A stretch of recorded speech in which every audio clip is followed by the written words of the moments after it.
like, keep that in mind. They remade this game here like 4 times, and it's all they know. Then look out below, watch the money flow right out the window. Try to hold on, they didn't even know. Brace it on, they fuck it up.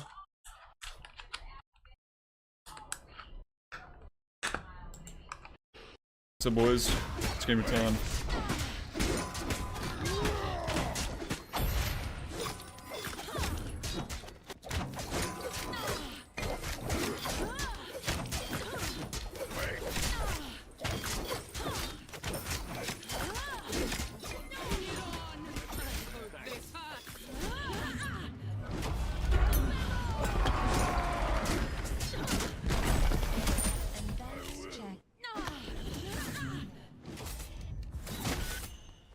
Beach bounder. Oh shit.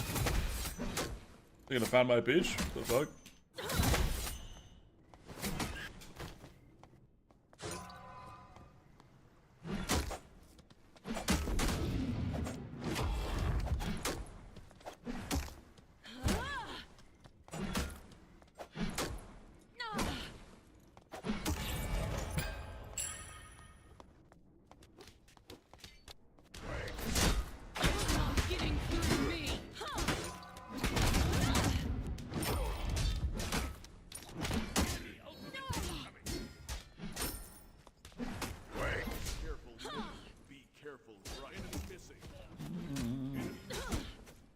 Everyone hates Incon? That's definitely not true.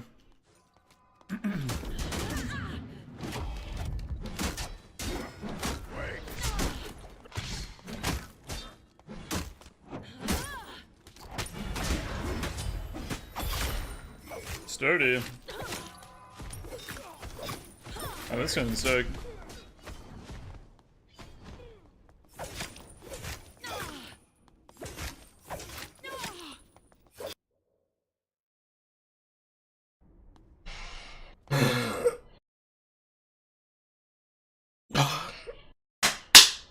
I'm not playing a game, I was looking at a video. Also stretching.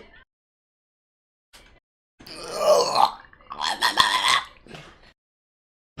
have lots of material, but I can't use because I'm probably going to do it as a presentation. Which then leaves me now with the question of, what do I play?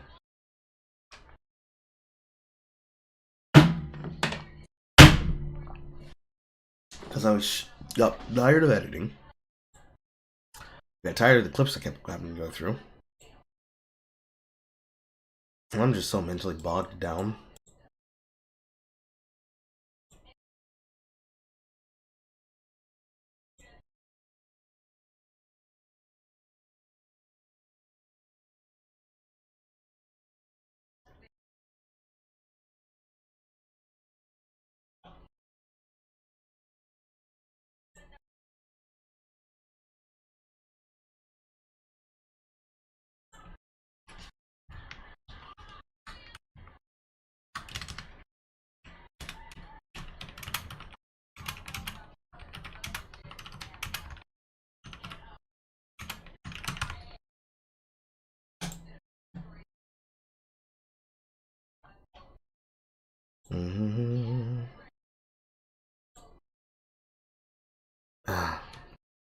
I suppose, as a starter, since I've spent most of my time cleaning, I can just go through some of the couple of things that aren't particularly tied to it. Let's see here. Where's that link? This link.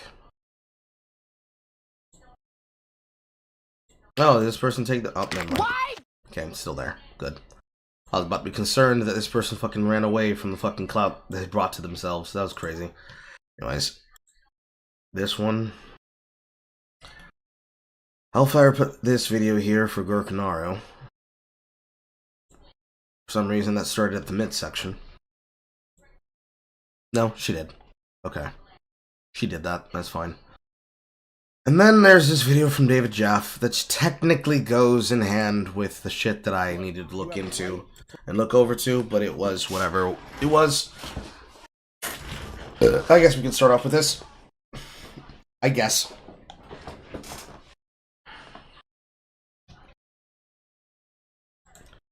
Let's start off with the TikTok one, because the TikTok one will piss me off less. Alright. Hello. Hi. How's everyone doing? Everyone feeling good? Everyone feeling sexy? I'm feeling sexy. Feeling sexy?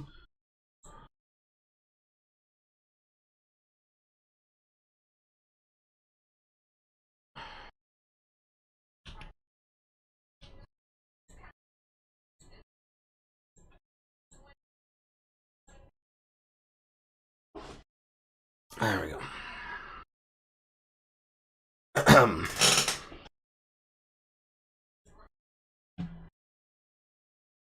Alright. Let me ease myself into this real easy. Why do men not understand hints?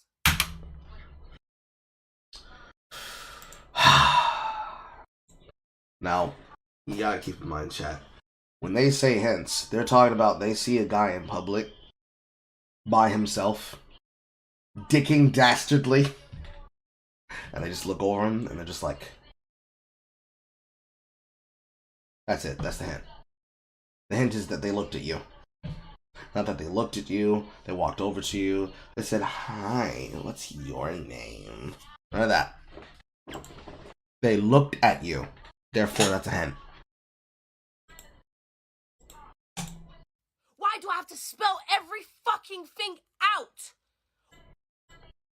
So let's take that all together at the same time. Why do men not understand hints? Why do I have to spell every fucking thing out? Why can't you just one simple little hinting at this? Fucking understand what I'm trying to say. I don't want to have to spell everything out like I'm your mother. So, like, who are you yelling at for this?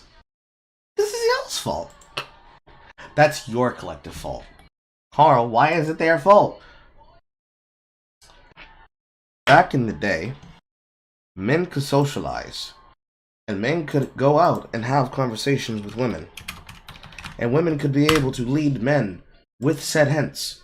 But the form of hints that they got was she left something of hers physically behind for that man to give to her, so she had an excuse to see him physically again. The hints women now give are hints that aren't hints. Because there is no way that I know what you have in store for me and whether I'm being led on into a trap. So if I go off on your hint and take it as, bro, she clearly wants me, I can then immediately catch a 5 to 10 charge. Off hints alone. So, like, it's not a good idea. It's not a smart idea. It's not a logical idea. Not any way that actually pervades you to, you know, surviving long enough to get to the point of where you have that. It is quite literally just, well, you want me to just listen and believe things. And also, I was 100% correct. Go ahead and do that little fucking hand motion again. One simple little hint. Like, we don't respond to that anymore. And I can tell you exactly the reason why modern men don't respond to it. Because modern men are part of this reason why. It's because I want to hear you say it. Now, women can catch this hint a lot. Because men are very direct with our body language. We're direct with our words. We're direct with our body language. We're direct with our intentions. The only people who are outside the realm of being direct with their intention are fuckboys. Which I should know. Because I was one. Technically am one. But was one. And it's because of the bratting mentality. The idea of someone playing on someone's nerves. And seeing how far they can push before they get a pull reaction. That reaction happens specifically, intrinsically, and explicitly because somebody wants to do a thing, somebody else wants to react to that thing that's being done. There is no guarantee for what is going to be done. There's no guarantee for what's going to be said. There's no guarantee for anything. So, if I'm a man, let's say my wife comes to me, and she has a hint. She wants to leave me. I have to guess. But since I know my wife, I generally will probably understand what it is she's hinting at me. Otherwise, you know what my wife does? When she wants me to pick up on something, she writes me a note. And she folds it in a way that only she can, so that the thing stays together in its compartmentalized way. That's what my wife does. And I love it. Because she struggles to be able to explain what it is she wants to say. Because all of her relationships have been verbally and physically and emotionally abusive. Where she doesn't feel like she has the right to fight for her own existence and her own material want. And the fact that not only do I argue for her to speak up for herself, but I also defend her right and actively protect her right to do so means that she gets tongue-tied really fast. So she has to think about what she says before she says it, what she does before she does it, because for her own sake, she wants to feel secure in what she's saying and doing. Men don't struggle with this because we're told to be the ones to make the first move and initiative. And for women like this, I ain't doing that shit. Why? She's loud and abrasive. Why would I ever want to have any kind of hint dropped to me by this woman? What's supposed to make her good? Her nails? That's just how men are. We like directness because I want to know what is a sure thing. We don't take risks unless we know the thing is worth taking the risk for. And even then, risks are calculated risks. We think about these things. We plan about these things. In this dating market, you ain't gonna get a single motherfucker who's gonna go off on a hint and then find themselves up Schitt's Creek. However, that takes us immediately to this. This one is probably going to be more fun than this one, so we're going to go ahead and take this one first.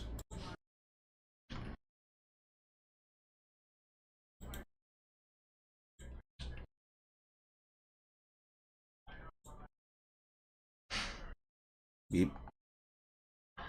Bop. Ba-ba-da-boop. Beep. That kid named Sneeko, I don't know what that kid thought. First of all, he's so silly for doing that, for agreeing to do that with Sean Strickland. You're about to have a really bad day. I don't know how that guy's doing right now. He's probably not doing well. If you can find that video, because it's so hard to watch, he beat the shit out of that guy. Bro, I think you're all a little gay for liking this. This is what happens when you go online too much. You look like this goofy-ass idiot. If you're a man watching this... What's going on? A reward for doing effective house cleaning. Besides that, I have a bunch of material that is not suitable for a single stream. So I need to figure out if Jay wants to look into it on Fried Chicanery or if I'm going to do a versus chat about it. Because I have a lot of material on the owner of Sweet Baby Incorporated that I want to go through. Because it's either going on Fried Chicanery or it's going in a versus chat. Besides that, it's just deliberating what I wanted to do with myself. So we're going through some of the things that you dropped. And this happens to be the one video that you dropped to me before the one that I need to dig into about David Jaff. Do not turn into this. They love getting reactions like this. They want to go clip it up, and they're going to make me see, they're going to put intense music, and I'm going to go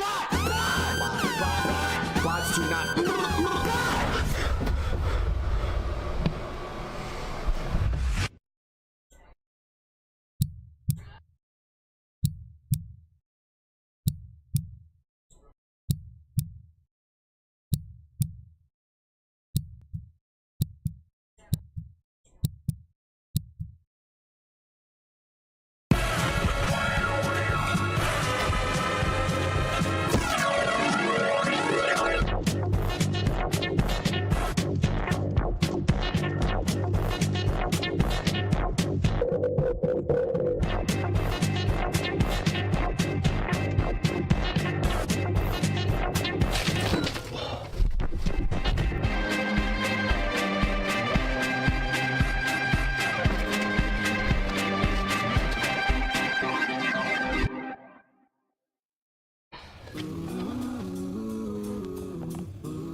Feels good to be back.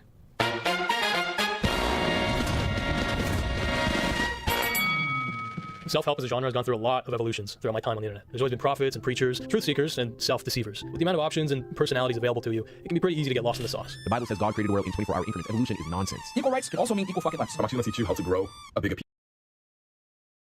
True.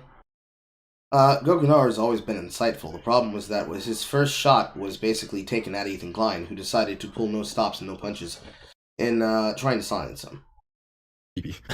But I'm not really interested in giving you some objective analysis of all the self-help content available to you. It doesn't really interest me. In fact, if I'm being completely honest, right now, well, I'm just looking for a fight. Let's see, who's there to take on? There's the Death Star Delt himself. I will butt fuck you, dude. There's Adonis. I've been a little bitch my entire life. There's a testicle-munching false god. The man has been eating cow testicles. I mean, there's plenty of options, really, when you think about it. Hey, Sneeko. How's it going, man? You wanna know why I picked you? It's pretty simple, really. You and I, we have a lot in common. We both got our start making Call of Duty videos. We both learned and grew on YouTube. We gained popularity for our opinions, but also because we've got style. Our viewers have seen our highs and our lows, and we wear our flaws like badges of honor. Same height, same age, both addicted to coke. Hey, but that's enough about me, okay? Let's take a look at who you are. Sneeko is a thought leader who lives by trying to seek the truth. Nico was born on September 8th when he first joined the business forum on April 9th to tell the truth. Don't talk about the issues. Alright, that's enough. Sneeko, you already know who you are, right? Who am I? Right? See, despite the projection that he's always tried to maintain of himself as, an independent creator, a free mind, a thought leader, Sneeko has always been looking for a master. Someone to raise him up, to lead him down a path of success. That's right. Sneeko's always been looking for it. You see, Sneeko, you found that with Mr. Beast. Mr. Beast, it was crazy because I knew him for years, and then out of nowhere he blew up. Anyhow, it was just a great opportunity. He paid me well, But it hurt your ego for him to go from being your peer to your employer. I just couldn't get over the fact that I was working for them instead of with them. I didn't want to be the guy in Mr. Beast videos. I wanted to be Mr. Beast. The last video we did together got crazy views. It was #1 on trending. But then I didn't get the call back to work with them again that summer. His manager said, "Nah, you don't need to come anymore." Never mind. I don't think I'm getting the credit I deserve. So naturally, you made an exposed video on him. Right after I got fired, I was tight. I made like a Mr. Beast exposed video trying to like get some redemption from it. Everyone said, "Don't make that video. Don't try to expose him." But I did it anyway. You found out with Keemstar. I had an opportunity to work for him. I got the job right away. He wanted me to do a reading. I did the reading and he didn't like it. And then when I told you it wasn't good privately, Instead of taking that as professional criticism, I just thought, "Who's this guy telling me my work isn't good?" you couldn't accept the fact that you did a bad job. I'm the talented one. I heard I was talented my whole life. Glad that it was bad because I'm not on this channel right now. And then you made an exposed video about it. So I made an exposed video on it too. I wanted views and subs, and I decided. Yeah, I've already known that, but it's unfortunate when you put it together like this. Oh god, I know too many people that have this fucking personality trait where they can't take private criticism, so they feel the need to go public and loud about it. That's this whole morality thing. Like, I'm too good for this content. What happened was I realized that you are not someone that I should associate with. Don't cry, dude. That is the reason I didn't get the job. I don't like Keemstar. You gave me the finger. You disrespected me. The reason was I just wasn't good enough. Just to show everyone here what a fucking ungrateful person you are, your channel got shut down. Me and my team sat there and worked to try to get your channel back. I'm not mad that you took my private conversation, put it out there, because it just goes to show what a dishonest, unloyal, untrustworthy person you truly are, Sneeko. Oh, you found one in Andrew Schultz. Yeah, this happened repeatedly. Andrew Schultz was for me a job, like an editing job. But he was too Jewish. Wow, why would you want to work with fucking Andrew Schultz? Huh? So he made an exposed video about him. I'd send like laughing emojis when I said no. That's what you get, you cocky bitch. You fucking Waluigi looking cunt. Dave Chappelle. Gave me this $100 bill. It says Dave Chappelle. But apparently he talks about trans people too much. It's weird because like he said that he made this whole thing about kindness and then did 30 minutes of trans jokes. Chappelle's last special was very mid, yo. It's just like, why do you keep talking about trans people over and over again? So it's like, yo, shut up about trans people. This fucking idiot, that fucking idiot, you're super shameless about who you'll fucking latch onto. So, he started streaming, and that was when he discovered a truly worthy sensei, a wise man who opened his eyes to the true nature of the world. Daddy! I want to tell you something, my boy. Yes, Daddy? I have the biggest dick in the world. This girlfriend, I really like her, but she has these male friends. Make her choose. You were the friends. She's gonna fuck one of them eventually otherwise. Like, what are you delaying this for? She obviously is gonna get drunk one night and sucks a dick. My girlfriend's gonna suck another man's dick tonight. If I let her out of my sight. I literally agree with everything he's saying. My girlfriend's gonna suck another man's dick tonight. If I let her out of my sight. You think Tate is goofy? Who the fuck do you like? Who do you look up to? I don't look up to anyone, bro. You should have a role model. Why? Every man should have a role model. How do you act? How do you base your decisions? That's a good question, Sneeko. How should a man act and base his decisions? He should base it on who he knows himself already to be. Where's my hair pick? We can talk about this for a hot minute. Where is it?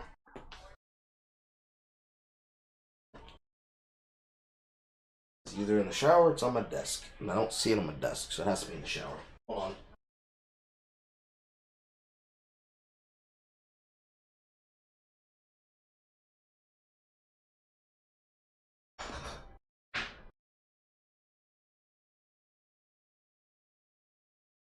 Alright, so, like, a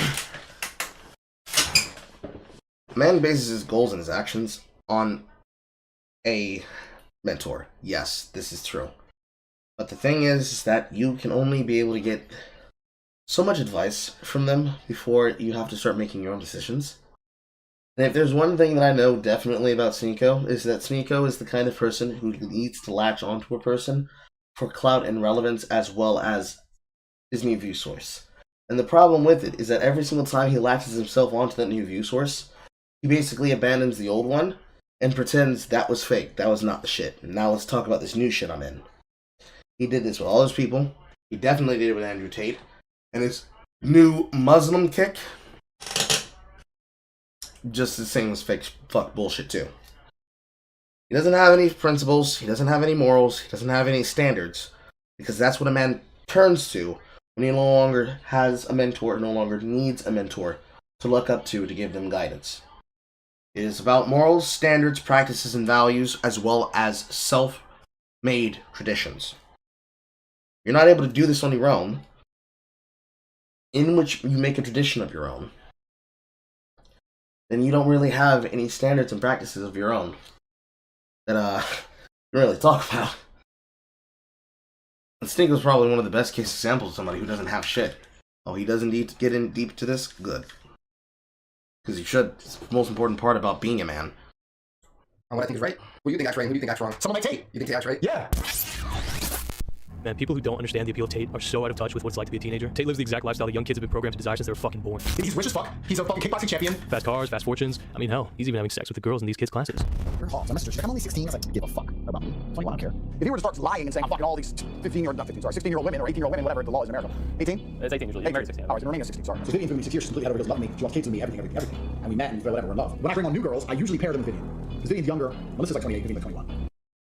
Bruh. One of my main chicks has 200,000 Instagram followers, and I took her virginity when she was 17. I want to earn my respect too. I want to be a millionaire. I want to be like that. There's no wonder why kids and this idiot would defend him to the death. He's their ideal ego. An attack on Tate is an attack on their identity. A lot of people think like you too. They're like, I don't agree with everything he says, but some of the stuff he says. What's wrong with that, bro? That's literally called having your own opinion.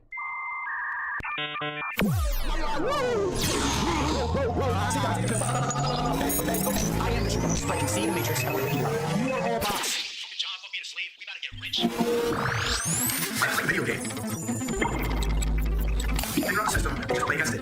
I'm on fucking Bobo. Watch, bro. I quit. I go on the subway one time. I'm never streaming again. Take this internet shit too far, bro. I got jumped. Wish this was real. Really hope this is real, not gonna lie. What are you, a heat A? A bullet should have been used. You see that chat? A Mao. Lol. Mao. Lol. Oh, man. See, if he actually got jumped, that's sad. Especially if he then immediately went live to go cope about it because he wanted to pull a one guy. But bro, that's sad. That's really sad. Between him and Pearl H. Davis, I think Sneako probably got the worst end of the deal. Because Pearl just gets mocked for the fact that she's a WASP daughter who basically got into social media repeating dumbass takes that didn't really get scrutinized until she started getting more mainstream attraction, where then she, of course, got the Sargon of Akkad, I wouldn't even rape her reaction. But where Sargon, quite literally, was not guilty of the things he was being accused of and was just being fucking washed and lambasted. She actually is that dumb. And Sneako's just as dumb, too. But you know, this is what happens when you ain't got somebody who's gonna be right up on that ass, mocking them. Bots. And God's gonna frown on you forever for that. The world is healing, yeah, and you're broke. And I'm up. NPCs, bots. And this is why you need to be wary about what you do on social media and celebrate somebody's death and wish death upon them. Say like, next time should have been a bullet. Your life sucks. Nothing happened to me. I'm a good person. I got angels watching me. You'll pray to God. God's not listening. This is the God stream. Suck my dick.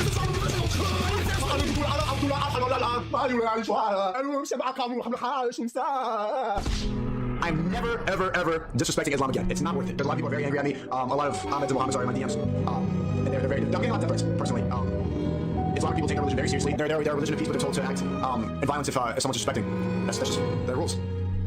I have a very large Muslim audience. I'm losing subscribers. I'm getting a lot of messages from these people. What do you think that connection is? You play stupid game, you should be prizes, bro. You know what I mean? Like, Allah is the one true God. That's the one. That's the creator of the universe, created everything. Jesus was there. Mao. He does. He even covers it. Good.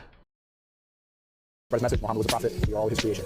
There's a lot of people watching that want to be in my position, and I'm wondering because the whole world's against you. I could have done a hit piece when I was watching, I could have recorded something. How did you vet me? How did you let me into your inner circle, which is right now the hardest thing to judge? The main reason I decided that I thought it was okay for you to come here is I realized that you've been doing a lot of content for a long time that was very pro take. Secondly, you know some of my friends, and your friends stick up to you, and I trust my friends. And thirdly, also, I'm not gonna lie to you, I did have the war room do a dossier on your real. Yeah, I know your name, your address, all that shit. So if you did decide to do something like that, then God will teach you the lesson. Not even to do much. Man, that war room's real. Yeah, no, bro, super real. If there's any fucking influencer idiot who thinks they know shit, who's anywhere on the internet, I have his fucking address, his mom's address, his dad's address, where they all fucking live, where they work, where his banking is, all the pictures of him fucking naked, his ex-girlfriends, fucking all of it, standard protocol, all of it, of all everything. Because I'm on organizations of thousands of men who will do anything for me. You can't find out shit. I want to join. You meet your friend? Social media influencer Andrew Tate has been arrested in Romania on suspicion of human trafficking, rape, and forming an organised crime group. The Matrix has attacked me. He literally admits in the video, he talks about how you can lie about how much taxes you're paying on behalf of them to steal like a bigger cut than what they're aware of because it takes 2 to figure out otherwise.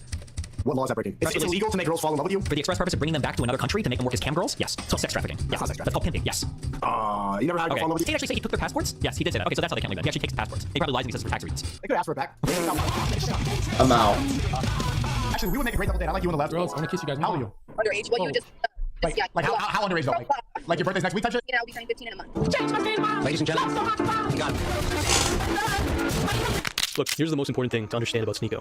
He is who he talks to. He's a chameleon, constantly trying to fit in with whoever interests him that week. I mean, there is a reason this meme exists. In an effort to catch every wave, he'll happily accept programming from anyone around him who he thinks is cool, scrapping his prior code like a good robot. I mean, he talks to this guy. The bot is somebody that runs on autopilot. It's somebody that runs on a script that's been programmed. Imagine carrying True. what people think. I see so many people worried about other people's opinion. What other people think? What other people think? Who gives a fuck what the NPCs think? Who gives a fuck what the peasants think? We run this shit. You know what they're afraid to say? A lot of these smart dudes who made it out of the Matrix, the broke people, bots. Most of you are bots, and you're stupid. And suddenly he's talking about how everyone's in the Matrix and we're all bots. Bot. You're a bot. A servant to the Matrix. He watches a Matt Walsh documentary and Matt Walsh, I want to get on my stream so bad for an interview. Matt Walsh, you need to get on my stream, man. Come on, man. Matt Walsh, let me interview you on my stream. suddenly he's talking about trans people nonstop. Trans. I think this is proof of the Matrix. Trans. Identify as your husband, and you own me pussy right now. Even though a couple months before that, he was calling out Dave Chappelle for doing the exact same thing. Chappelle's last special was very mid, yo. It's like, why do you keep talking about trans people over and over again? It's like, yo, shut up about trans people. I feel like he likes playing into the controversy a little too much. Like, he likes cancel culture. He wants to stay relevant and be in the pop culture, so he's constantly poking at what makes people like overly sensitive right now. Then he talks to this guy. Homosexuals are going to hell, right? If they don't repent. Don't forget that. And so are effeminate men. What? It's the heights of depravity. It's a complete absence of God. It also manifests itself in like mass murder. It's just another flavor of depravity. Yeah. And suddenly he feels the same way about gay people. Like LGBT thing, it's just deviant acts. It's perverted. I really think it's something that's demonic. I think a lot of these people are actually possessed. Gay people can't reproduce, so they reproduce by coming for the children. They don't want. Amau. There's something a person could try to argue about that, but realistically, I wouldn't think it's something that you should actually repeat. Both because, one, that's obviously wackadoo bullshit. However, there is something to be said about activists actively trying to cannibalize the children and attack the children because the children do not have the ability to route through the information that is available to them and find out the people who just simply want to teach kids things and those who want to pull, well, any amount of debaucherous actions on them, like a teacher trying to go after the pretty and intelligent boy in the front of the class, then give her a front tour of her bush gardens. Kids don't want kids, they want more gay people. That's why it's not about acceptance, about making everybody gay. They get more gay people by touching a kid. Even though he struggled with his sexuality for years. But like when I was like 14, I thought I was gay. I watched gay porn. Bro, I went to a gay nightclub with my gay friends. I saw a muscular dude twerking, and I know that I'm not gay. It's not for me. I went to a rave for the first time last night. I've never been to a rave before. It was queer night at the rave. It was fun for everyone. There's more gay guys than usual. We're gonna be making out, but you get to have fun. I don't have a problem. There's girls there, but two friends I was with are kind of homophobic. They're saying around like, no, we gotta leave. I'm like, dude, we just got rejected from the first one. Close your eyes a little bit and find a girl. Like, you not be comfortable around a couple gay people. Like, whatever. I don't have a problem. Dude, I'd rather be around a bunch of gay guys making out ignoring me than sweaty straight guys ignoring me. I see a gay guy over there with like piercings and shit. I go up to him like, hey, like your hair. Cutie or whatever. I'm like, you got a cigarette? He's like, yeah, for you. I take a cigarette. I'm like, okay, I'm gonna go to my friends. He's like, oh, okay, bye. And I just take a cigarette and leave. I flirted with it. I flirted with the gay guy to get a cigarette. I don't even smoke like that, but I think we could finesse some free drinks with these gay guys. Are you gay? Someone asked. I'm not gay. I'm not gay. Being gay would be kind of cool though. You don't have to deal with women. But then you gotta be friends with them. He talks to this guy. Oh, you think white people racist? I don't know. He thinks that white people should stick to white people. Most of my friends growing up were Jews, but that's what black people should be. Which sounds racist. The end of every conspiracy theory, you go down the rabbit hole, is always Jews. It's real. I mean, and suddenly he's feeling a little bit racist. Silly ass hat on your head covering. Whoa. Go back to synagogue. Stop trying to be a YouTuber, bro. Even though almost a week before talking to him, he was getting mad at a random chatter for being racist. Don't say monkey fucking racist in the chat. Yo, man, he's fucking racist in here. It's not about race, idiot. You sad ass white boy in the chat doesn't get any pussy calling a black girl a fucking monkey. Ban him right now. You're stupid. Actually, you're more demonic than the girl in the chat. Suck my fucking dick, bitch. Now he's instantly cool with a guy who says this. Black people are violent. You know, send the military into these black neighborhoods. They'll complain about it. It doesn't matter. They're never gonna vote for us. He doesn't seem racist at all. I've never met a woman who's just, hey, I dream about you and I see you. So monkey wifey. We're gonna have African Americans voting 50% for Republicans, and we're gonna flood the zone with Hold up, a white guy saying the N-word? That still goes against his code. I'm not getting paid. I'm banned from all the banks. You're about to fly to fucking Florida. It's a genetic trait. It's a heritable trait. Of course I get it. I appreciate everything, but you can't shout that word. You can't do that anymore on stream. Just that one time, on accident. Just don't do it again. I know. No. You get that one time, goes A. Wow. Just kidding. New programming just dropped. Now we're hosting clan meetings. Who's out here? I can't breathe. Brain's is crying right now, swinging from a monkey brain. It's a little hard for me. I'm glad you didn't show up in a white hood like optics, you know? No. Do you think the Earth is flat or not? I think it's round. Yeah, I think it's round too. And then this Coke drinker tells him the Earth is flat. If the Earth's a globe, the Bible's not real. If the Earth had dinosaurs, the Bible's not real. Literally, every angle is an attack on the Bible. If the Bible had a verse where it says the Earth is moving and rotating, do you know that they would never make the Earth a ball? The psyop would be a cube. That's type of one if you're a globestar, two if you're flat-pilled. A lot of twos. I would say it's 80% twos. Sun, flat Earth, black sun, dome. That's what it is. Electromagnetic. Yeah, and the stars are fixed in the dome. And what do you know? We just stop pretending that it's a globe. Yeah, I play tennis. Where's the black ball in the tennis ball? There's not. It's round everywhere. Yeah, it's always curved. Yeah, ball every time you hold the ball. That's what I'm saying. So why? That forming no sense. You know you're lost in the sauce when this guy is the voice of reason. I'm beginning annoyed. He's so open to programming, let his own chat write some code. So what's your name? Tang. Thank you so much. To the elephant, Stinky. Stinky. I don't know if it's you or the elephant, but someone's thinking. Tom's back his head now. I mean, right, I need $1 to do that. That's Tom's head. He's looking back in the Whoa! Sorry. No food ahead. No, this is no. No, oh, sorry. Yeah, you no food. Oh, you know good. You're not good. Sorry. I don't like you. Sorry. Jack, come on, man. I know friend you. I older than 55. Yeah. Sorry. You no food. Okay. Sorry. Imagine taking a bet from your chat room without doing research into the cultures of the places that you're visiting when you are out doing nuisance streaming in the world. Please normalize throwing the book at them. Sorry. Tang. Chat. Oh, that's for $1. Yeah. I didn't listen to chat. And the list goes on and on. So I could spend a ton of time bashing Sneeko's character.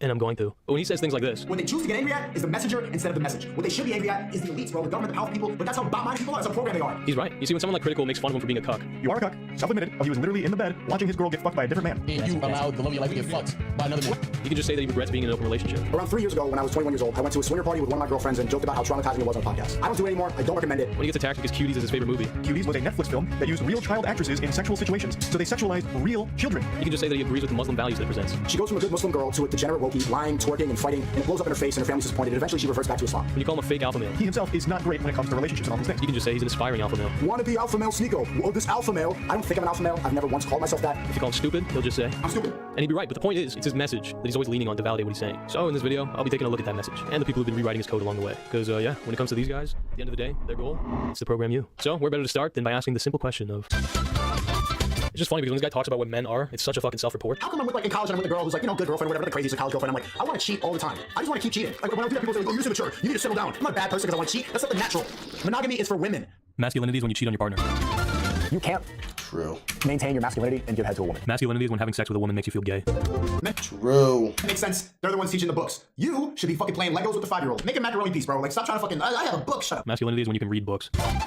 True. The show that the sources so women want to nurture, men want to fuck. Masculinity is when the women around you don't want to fuck. Like Sneeko, the idea that men True. don't want to nurture is so fucking brain rotten. And it's such a reflection of how shallow and disgusting your fucking character is. You have worms in your brain, bro. Rip them out. Yeah, if it's not obvious to you, Sneeko has no intention of actually teaching young men how to treat women. I mean, half the time he doesn't even mean what he's saying, okay? That comment he made about not eating out your girl because it's not masculine. Yeah, this was him a couple months before that. I'm tired of these fucking manners. People like, oh, I never eat pussy. Are you kidding me? We find the right one and go, mom. These guys were the ones to rewrite his code on that. I don't want to do it, and I won't do it. Because women derive far more satisfaction from a relationship than just sexual pleasure.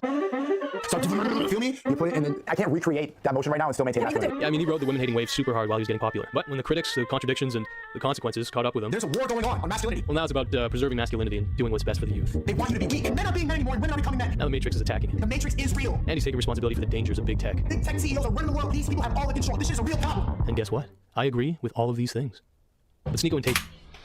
It's hard to be a man. It's also hard to be a woman. Wage labor is incredibly alienating. Porn is bad for your brain. If you overconsume it.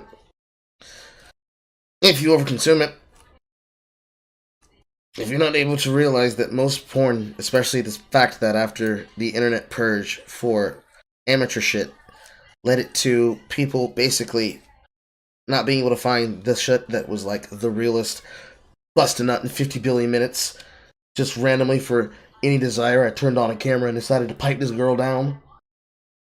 Kind of shit. That don't exist no more. Almost all of it's fabricated. And or are either up-and-coming or reoccurring stars signed to multiple labels.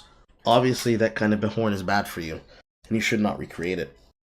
You should not consume it on such a mass scale. But just like anything you can get addicted to, you consume too much of it's going to be a problem. Period. Nothing inherently wrong with being a man. There's also nothing inherently wrong about being a woman either. And fixating on identity can lead too deep into alienation and narcissism. If you don't know who you are. If you know who you are and you're just simply trying to discover who that is, it's not that big of a deal. In fact, it could probably be healthy for you. But the problem is that lots of people use that as a justification to basically just not interact or to refuse interactions if they don't go exactly 100% perfectly the way that they imagine and envision that they should. There are some people who close themselves off entirely and basically don't at all involve themselves in serious shit because they want to go discover outlets and discover parts of themselves. But they open themselves up to something that they have to take responsibility for, and they don't properly take responsibility for it. I can actually relate to this on a personal level. A personal friend that I was into tried to re-enter my life after leaving me a heartfelt Facebook apology and talking to me about the things that had happened between them and the guy they were with while we were in college. But they were basically doing it as a way to alleviate themselves of a burden so they could try to go on an extended life journey to discover their sexuality. And by that I mean woman going from male relationships to specifically seeking female hookups. That is what most people end up doing.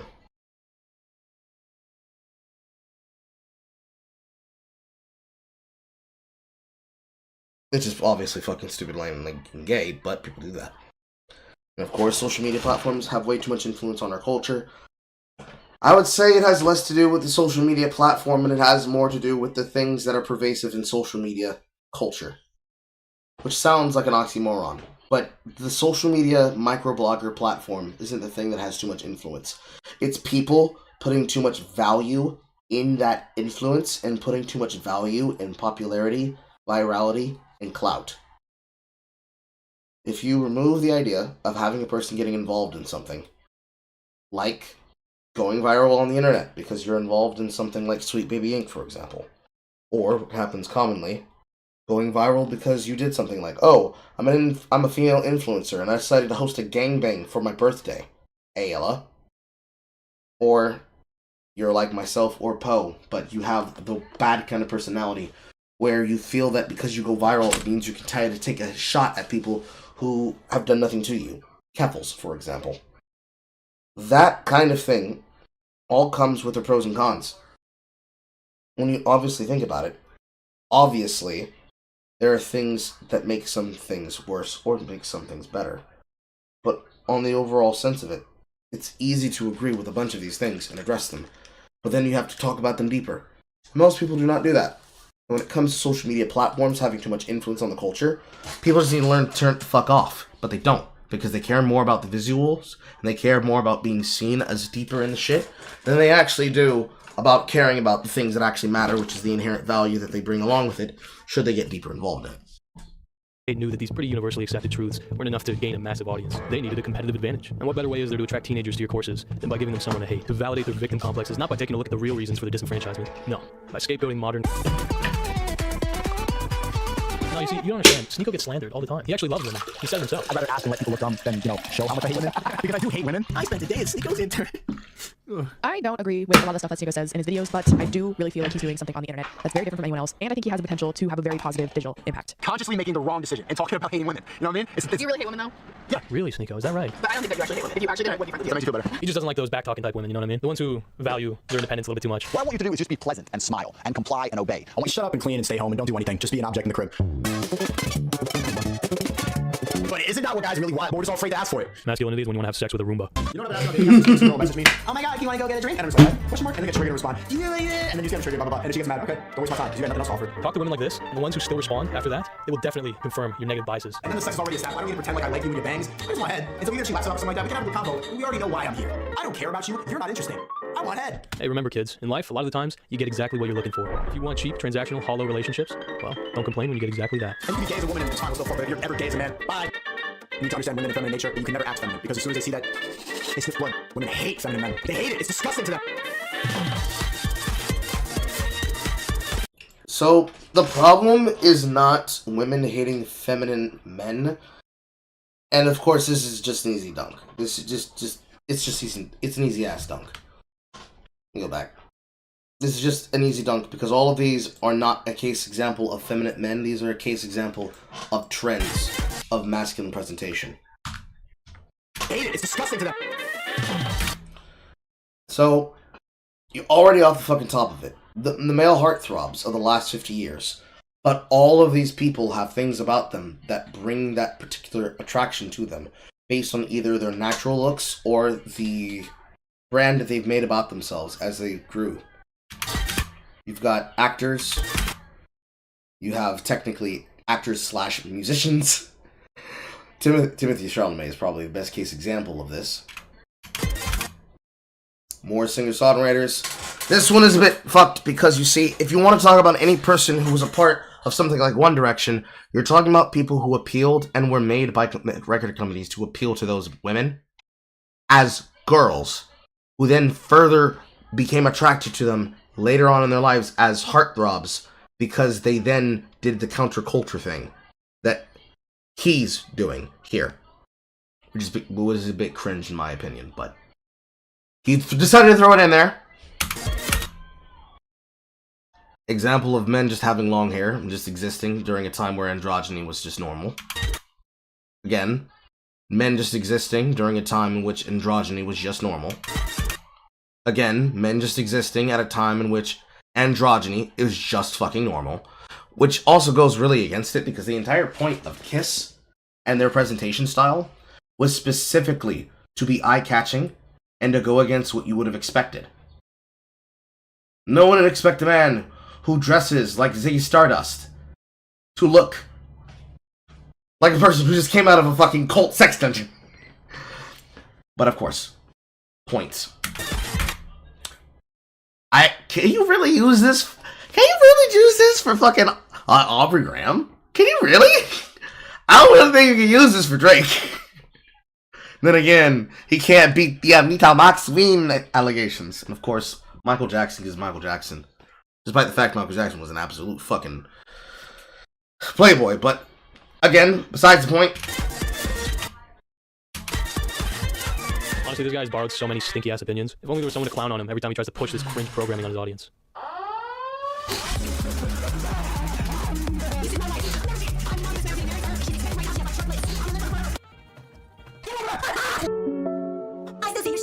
You're a bot.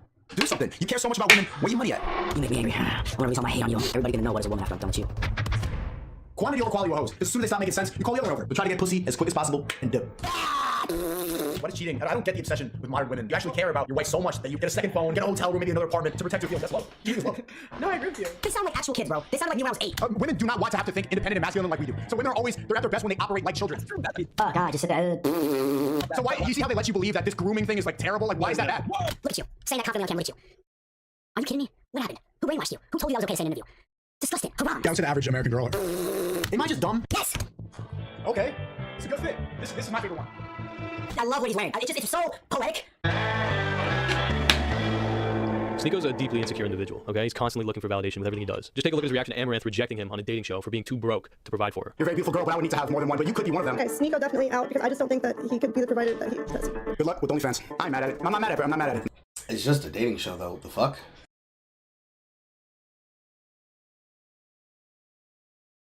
Not mad at it. Oh, never mind. He's not mad. I'm not even mad at it, bro. And that shit got in the head. Leaving on that note, saying that shit, bro, that gets in the head. Maybe he's just bitter because when he got new photos taken of him, well, it didn't make him a millionaire. I should have lied, but you're right. W. Donuts, I should have lied about what I make. I don't know why I answered honestly. Not enough for you? Just take a look at how he treats his girlfriends. This is Lily. Sneako dated her a couple of years ago, and when they couldn't see each other for a while, well, he immediately tried to shoehorn an open relationship out of her. What is it like being in an open relationship? We'll say we were. I might have talked about it on the podcast. But on the podcast, but not with me. Talk about it, but did we put it in effect? I don't think so. We didn't. No. It's not cheating. I was sleeping around and I was lying about it because I think we should handle it. He's just a good guy. I'm like 99% sure that we had an open relationship. You decide that. Meet Maria. This is the girl that Sneako would go to sex parties with. John's like, how do you find these girls? Like, you don't. You need to turn them. Was she comfortable with the sex parties? Before me, no, bro. And even she said after, like, if we break up, like, I can never be in a monogamous relationship again. Like, I changed her ideas of relationships ever. And eventually, he decided to bring her to swinger parties. We do threesomes all the time. She's not even that bisexual. So I'm like, this is a place where she can exercise open relationship. Whatever happens inside that party, just stays at the party. Like, Yeah. So I saw her. So that's your fault then. This entire situation that you brought about, like that's you. That was you. That dummy. Wow.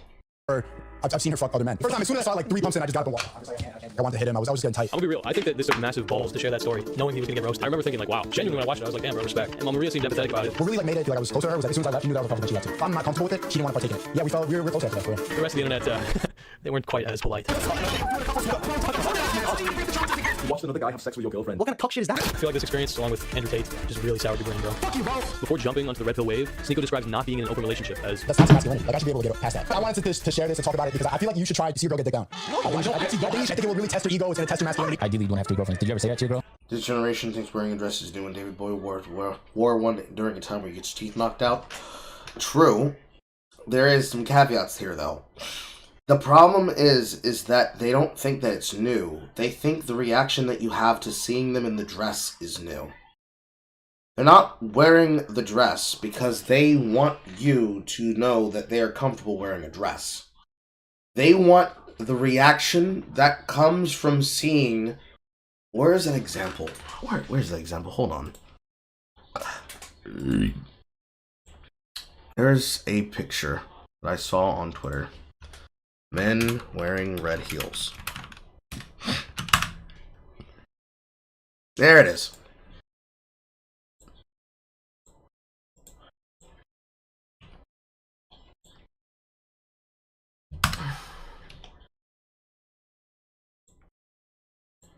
What these individuals want is they want the reaction that would come reflexively, so reactionarily, from seeing something like this. These men are wearing red heels to show solidarity with female victims of gendered violence. Is this respectful or is it emasculating? There are 3 factors happening at the same time that you see something like this. The first part is the physical part. Men physically wearing heels. This is the same thing that you get with women physically wearing heels. Why would a person want to wear something that elevates their heel off the ground by sometimes a few inches to 6 inches and more for the purposes of walking around with your feet, angle my feet down, with your feet towards the floor, like this, where the top of your arch is like this, and every single time you walk on the ground, I'll put on this monitor, probably will make it easier for you to see. This wire passed here. Have you walk around on the floor, just shit arced, like this. Like this. Who would want to do that? Who would want to walk around on the floor with your feet looking like this all the time? That's not comfortable. It's just not comfortable. And consider the fact that a lot of uniforms come with men wearing shoes of this standard, just because it is. Granted, they're platform heels, but they're heels nonetheless. Who wants to do that? That's not comfortable. And women do that for us, because other women told them, if you want him to see you good, sweetheart, you need to lift that butt in that dress. So the first part is the physical part. You want the reaction that comes from you physically seeing somebody in this. But then comes the second part, the psychosomatic reaction. They want the reaction of you seeing a group of men walking in heels. I can't have that music there. They want to see the reaction of you seeing men walk around in heels. Because the physical reaction would be like, why are a bunch of guys wearing heels? And then somebody tells you, and you're like, well, ... Oh, well, that's cool, I guess. Seems kind of pointless. Wouldn't it be better for you to just, go find the people who did this gendered violence and beat the shit out of them? Preferably with the heels? Things like this. And then, of course, the social engineer factor. The fact that you put the time and effort together for a presentation like this, you take it out in the world, you demonstrate it amongst people, and then the reaction you get on social media as part of that feedback loop. And the fact that it's being put on social media for the purposes of creating a social experiment and a broader conversation. Those are the 3 factors that the current age generation of Zoomers and Millennials are addicted to when it comes to talking about any subject matter. In the 60s, 70s, 80s, and early 90s, before the active push of gay right organizations and queer right organizations, this would have led to you getting the shit beat out of you in whatever particular part of the world that would have been a thing. But the problem is that in this generation, they only see the clout factor, which is the problem with social media influence, like I was describing. Wearing the heels is no more important than wearing a fucking dress. Especially the fucking lace up front little pretty princess, Disney princess dress. If for no other reason, they're doing it to get a reaction. And they live for the reaction. So they can capture it on a camera and immortalize it and say, I'm gonna post you online. Which is the eye roll part that I don't fucking respect. But of course, that's my perspective, that's me. That's what I think. I think it's fucking stupid. Yeah, I told her that, but it's not realistic. She doesn't want that. And then after he started getting heat for this clip, he started saying things like this. This guy was so stuck in being a limp cuck. Hey, so let's just cuck. What study? Let's study evolution, you fucking cuck. Suddenly, he was eager to have multiple girlfriends. Muslims, please, can I join y'all? I want 4 wives. Islam sounds dope. You got 4 of them. They don't complain too much, and they're not gonna cheat. And Maria put up with it. Girl, how do you feel about you having other girls? And does she ever want you to stop, or does she ever care if you don't stop? I don't really care as long as it's respectfully. Yeah, I have a couple girlfriends right now. I know it's wrong, but one of them runs my Discord server, and I have one that wants to become my assistant, and I'm training her to run my accounting. The other one working on traveling with her. She helps me find other girls as well, and the other one needs work. But all of them add something to my life, and all of them play their role properly. If they were completely useless, I think that's not worth my time or theirs. Which leads us to Rumble Wifey. I don't even know this girl's name. I don't really care. He would basically just bring her on to bash women and talk about having sex with other people in front of her. I would have a million reasons as to why men are better than women. Like more physically capable, smarter, faster, more capable of leading, built better, pregnant for 9 months and get all emotional. Once a month, I can. Yeah, I can't even have like one little thing on the side. Just a little spinach, you know? Like you're the steak, I just want a little bit of spinach. You get the side, but you're the main course. P.S. I first discovered your channel during a collab with Jay Long where roasting FP Secret Fire videos, and I never regretted it for the bro. Of course, I appreciate it. Thank you for your service, Ortiz. I understand. Aw, such a gentleman. Can I get some wine with that steak too? What? Another girlfriend was Xena. Sneeko apparently refused to say her name in public when he was listing all his girlfriends, preferring to just refer to her as the girl that runs his Discord. But one of them runs my Discord server. Because she used to have an OnlyFans. I'm Zena. Take her. Move on. Chris. How do you meet Chris?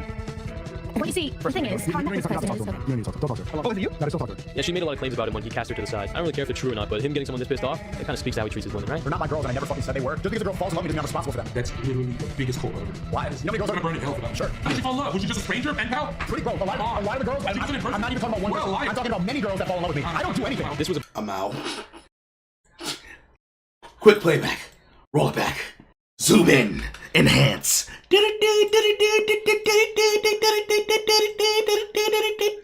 Big part. Pretty bro. A lot of...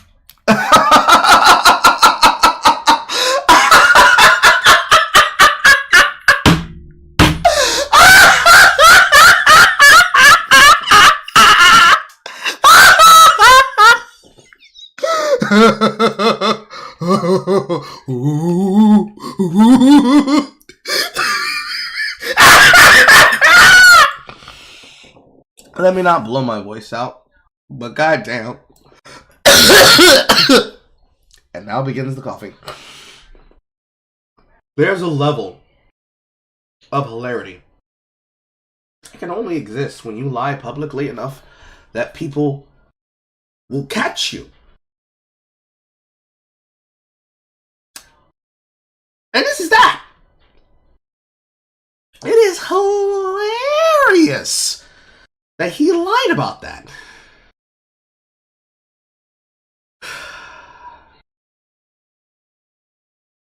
Now, most of this I was aware of, but I did not know the details in question and the level at which he lied.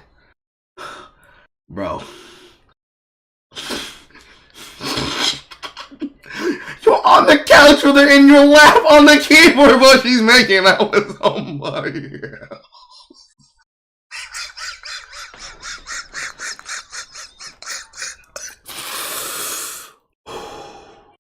Couldn't be me. Couldn't be me! Why the girls? I'm not even talking about one girl. I'm talking about many girls that fall in love with me. I don't do anything. This was a big part of his attempt to fight off the cuck charges, okay? He would lie or manipulate information to try and make himself look better. He even made this claim. So I get called a cuck for going to a circuit party years ago. I'm not in that relationship anymore. When in reality, he was literally traveling with her in Japan when he was making his response to most critical. His desperation was most obvious when he straight up lied about his own friend's wife trying to sleep with him. I consider you a friend. A woman who he was also friends with. Yeah, I should have said that stuff like on the podcast. His wife has been messaging me. She's been messaging me. The eyes emojis, I've never seen that not been flirting before. No, it was like, because you typed an entire thing out and you deleted it. I was like, what the fuck? And why did he do that? Just to distract people from making fun of him for being a cuck. Destiny still actively has a cuck relationship. It's ironic that I get called a cuck more, even though I have a couple of girlfriends. They're monogamous to me. They do not talk to other men, may allow them to delete social media, they don't sell their body online. They are loyal to me. I mean, honestly, you tell me, okay? Who seems more secure? The guy who said this? I could be made fun of by these two guys in the podcast and be okay with it because my relationship with my girl is way more secure than anything that people are going to try to troll me for. Or the guy desperately trying to convince his audience that they should be making fun of his friend instead of him. But I will continue to be called a cuck more so that one podcast where I was honest talking about something that I hated and then somebody who actively engaged in it. And when that same friend posts this meme, he decides to call him a deadbeat dad. Rascal Steve left his kid and you talk about how red pillars are misogynists and have bad relationships. Where's your kid? Rascal rat, yeah. You call this kid a rat? Bro, he's here saying like we're smug and all this stuff is saying. So hold on, if someone says hey, you're smug, you immediately call the child a rat. Yeah, when this coke drinker tells you to chill, you know you're crossing the line. But then when it's mentioned that his daddy Tate's father was also a deadbeat dad, he immediately jumps to run defense. Andrew Tate's father was poor. Andrew Tate's father was a chess grandmaster and he was traveling around the world playing chess to go and make a little bit of money. Like he had a job translating languages for the CIA and some people like conspiracy like it, but no, there's no conspiracy about that to be honest, so that's about it. Man, he loves getting personal with people when they criticize his character. He had a fun game where he'd pull up his critics' girlfriends on stream and let his chat call him ugly. He famously did this to Critical. This is a girl. So there you go. And he did it to this guy. Back, zoom in, enhance. His chat call him ugly. He famously did this to Critical. This is Oh, what's wrong with her though? What's wrong with her though? What's wrong with it? That's a lot of beads. What's wrong with it though? Sweetheart, what did you do to get that one with the multicolor and the trash? It's underneath the ones that are at the collar here at the best one. Stop it, Carl. Stop it. It's not that bad. She doesn't have any of the big light up beats, okay? I don't know. Well, no. No, we're not gonna get into it. Nope. I don't want to ruin somebody's marriage. Nope. What a lovely couple. What a nice pair of beads you have on Bourbon Street. So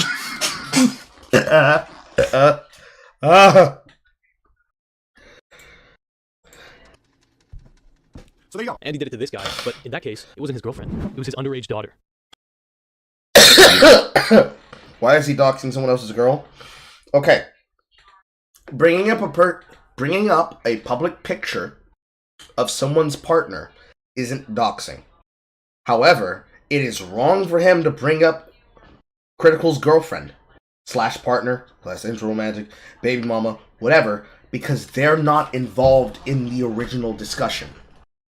If I'm having a breakdown discussion between myself and somebody else, if I'm having a discussion, focus. I'm turning on my light. If I'm having a breakdown and discussion, and I'll use the paper as a proxy for my wife. If I'm having a discussion between somebody else on the internet and myself, and that person brings my wife into it, where I'm roasting them in the middle of a debate, and I am beating the fucking doonies off their ass, if they randomly decide to throw in, but your wife's fat, I'm going to look at them like, motherfucker, who said anything about my wife? But since you want to talk about my wife, click. That's what that problem is. Now, if somebody just decides to bring up not just her name, but her location, where she's currently working, blah, blah, blah, bring my son into it too, that's doxing. Don't misuse words, Crest. Don't misuse words. Very important we don't misuse words. Because if we misuse words, we allow people to just bullshit. For example, foreign man in a foreign land having his personal information exposed by Keffels because Keffels was mad that she got roasted in one of his fucking black BreadTube videos, specifically mocking people he didn't like. If we allow that to become the standard of what doxing is considered, then anytime anybody ever brings forth information for the purposes of protecting themselves or being able to legitimize a claim becomes a new low that will allow somebody to lower something to. It doesn't make it better either. It's like... Well, it's not like, it's exactly. It's exactly why you don't let people muddy down words for a debate, for example. If I say a Nazi is a person who is who is a national socialist, who has the particular viewpoints of controlling everything through the power of the state for the purposes of explicitly taking control away from a particular group of people because they scapegoat them as a problem, as they have all of the power handed to them by the means of the Communist Manifesto behind points 1 through 10 in the final segmented document of the abolishment of the slave class, but it just leads to a new class of the state. There is a wound in Tyrone's leather. My fat ass put a wound in my chair. What has my fat ass done to you, Tyrone? If you allow somebody to debase the word from that explanation, from that example and explanation, to a Nazi is anybody I don't like, it's the same fucking thing. It's very important as content creators and as people on the internet that we don't allow people to bullshit around with words. I need to make my bed. At the very least, I need to push my bed off the side of the window. I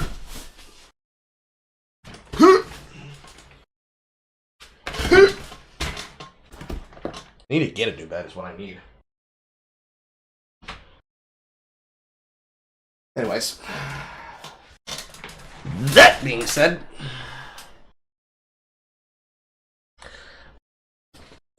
that is correct. However, I do understand what you meant when you said that. There's no reason for him to bring her picture in, because he shouldn't be talking about her or trying to talk shit about Charlie by addressing the appearance of his wife. It's like if somebody were to bring up the pictures that I posted that Star specifically took for the purposes of me posting online of her and my kid. Ooh woo. It'd be the exact same fucking thing. But unfortunately, the problem that occurs here is people don't actually realize that distinction. But it doesn't make it okay. It makes it understandable, but it doesn't make it okay. Just putting on screen. Talking a lot about women. I'm not saying nothing. Did I mention that this guy loves targeting kids? Sneeko loves talking to kids. I got a bunch of, immature boys watching, so I gotta turn it up a little bit. You're inexperienced, impressionable, and best of all, allow me to simulate what your TikTok feed looked like if you were a 15-year-old in September of last year. You cheated. It's bang out machete, boom in her face. What's up, bitch? I expect absolute loyalty from my women. You know what's so attractive about younger women? I would not see my infidelity anywhere near even 1% as disgusting as female. Female infidelity builds emotion. I believe that women are beautiful creatures. I just don't think that they're as emotionally calm as men. Yo, bro, you got a napkin? Yeah. Do you think unconditional love is possible in a romantic relationship? Nope. You're one paycheck away from her leaving you. Quantity over quality over hoes. Because as soon as they stop making sense, you call the other one over. Love, it's nonsensical, man. There's no point. Your girlfriend, these hoes, you can't talk to them. You can't. Women will never empathize with men. That's just how the cookie crumbles. That's how it crumbles. No. Afterwards, you like the poor Gerber. Look how they mess with my boy. Aw, Sneeko, are you trying to convince kids that they can't trust women?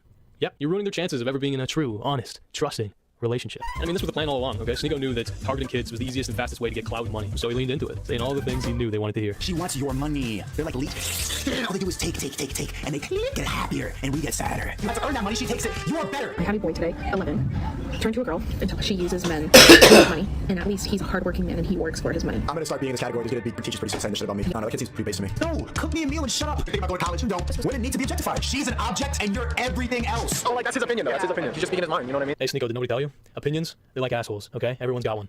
You just so happen to have a especially dirty, disgusting, unwiped asshole. Keep it away from kids. What state are you in? I live in Canada, actually. Even worse. Canada is like 5 steps ahead in terms of wokeness in America. Him trying to take himself seriously as an anti-woke advocate or whatever is one of the most cringe. I mean, his statement is true, but keep going. Things I've ever seen. You're 15, you're a freshman. What type of wokeness is being pushed in your school? Honestly, I can't really... It is high school behavior. And then you begin to realize, almost all drama on the internet is like people still living in high school. Which is why most people usually ignore them. The Spurgs became the popular kids because they're still Spurgs. Speak to that because my school's pretty good. You go to private school? No, public school. Public school? So there's nothing like that. No. Okay. Make another video talking to your wall, bro. A lot of the crazy stuff is highlighted so people may get this view that like everything is super, as you call it, woke. Not everything is like that. Most schools that I know of are already. I don't know, maybe it paints a picture that things might be a little bit further than they actually are. Yeah, social media shows the most polarizing content. Yeah. A lot of people, myself included, tend to underestimate kids, but they're often a lot smarter than they let on. So maybe that it's being polarized, and it's just my view of modern schools is just like filtered by conservative accounts that just highlight the worst parts of it. Oh, you think? Unfortunately, though, kids are also smart enough to understand the real message that Sneeko's trying to push. What? You love women. You love women. What? Not my attention. Yes, sir. You love everybody. No. Mao. Okay, bye. What have I done? Exactly what you set out to do.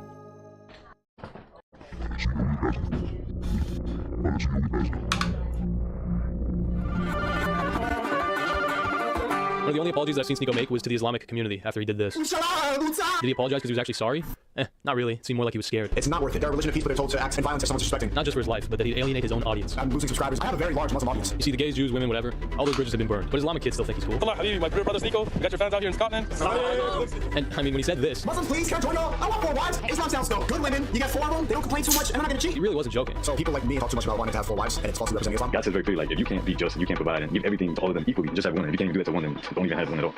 So get money and then you can have 4 wives. After converting, he's tried extra hard to flex his relationships with women. I have a couple girlfriends right now, I know it's wrong. But then, when the new meta is to talk about having a virgin wife... Wifey needs to be virgin and vaccinated. If you're gonna marry virgin Muslims, what are you gonna do with all my girlfriends kind of around to turn them and throw them away? You know, well, it is what it is, man. I'm just toxic. I'm toxic. It's fun for them. It's a little game. It makes no fucking sense. It's evil. Toxic is evil. Why are you proud of being a bad person, demon bitch? It's also no surprise to me that right after he converted, he would talk non-stop about gay rights. It's because people like Sneeko and his friend Don... Homosexuals are going to hell. So are effeminate men. What? Use religion to validate the resentful opinions they already had. God does not like feminine men. God wants masculine men. Even made it a law that you're not supposed to shave off your beard. If you shave off a lion's mane, he looks like a lioness. I feel like constantly leveraging it as a way to justify hate shows that the worship of your God is secondary to your political agenda. Right, I had long dreadlocks, clean shaven. Now I'm bald with a beard. If you keep God's commandments, the only end result would be you becoming a masculine man. Masculinity is when bald and beard. It's the heights of depravity. This is exactly why I started believing God, Don. Yeah, people who use God as a weapon, they don't tend to usually really care care about the truth. Okay, they pick a side and then they work backward to justify it. But hey, I mean that's just ideology, right? They take what they like, ignore the parts they don't. Get all the social capital for championing the trendy opinions. But the second that it becomes inconvenient, Muslims get my real estate? No. I don't drink. Come on, man. How much stuff do I have to give up? Pork, fun, alcohol, women, gambling. Can't even invest my money? No.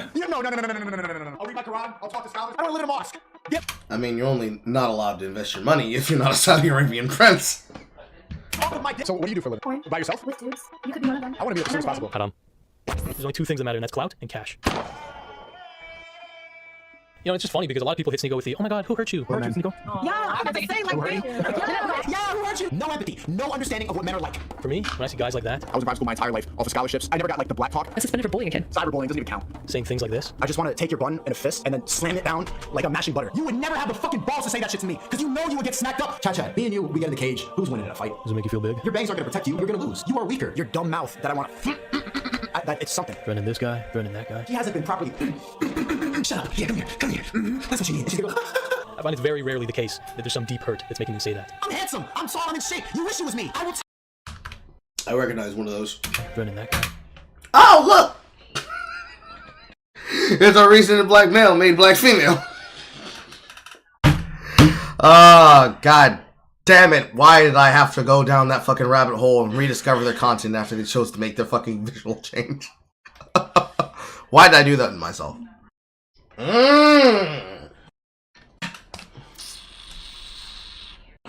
He hasn't been properly. Shut up. Yeah, come here. That's what she needs. I find it's very rarely the case that there's some deep hurt that's making them say that. I'm handsome. I'm tall. I'm in shape. You wish it was me. I will tie my right hand behind my back and fuck you up with my left hand in Minecraft. But when someone your own size comes along, Brandon Buckingham is down to meet Sneeko. He's there to box him. Just like I would sit at home and yell at the camera, tell jokes, and risk my manhood falling flat, if I lose the fight. If anything, it's just obvious that they haven't been hurt enough. Call more, pussy. I would beat the fuck out of you. Soy boy. Hope you get banned. I think you get smacked with Minecraft. Just one time. The fire face right now. Somebody who hasn't been bullied enough. One of my biggest insecurities is that I've never knocked anybody out. I've never been knocked out either, ever. I've been in little fights, but nobody got hurt, so I'm gay.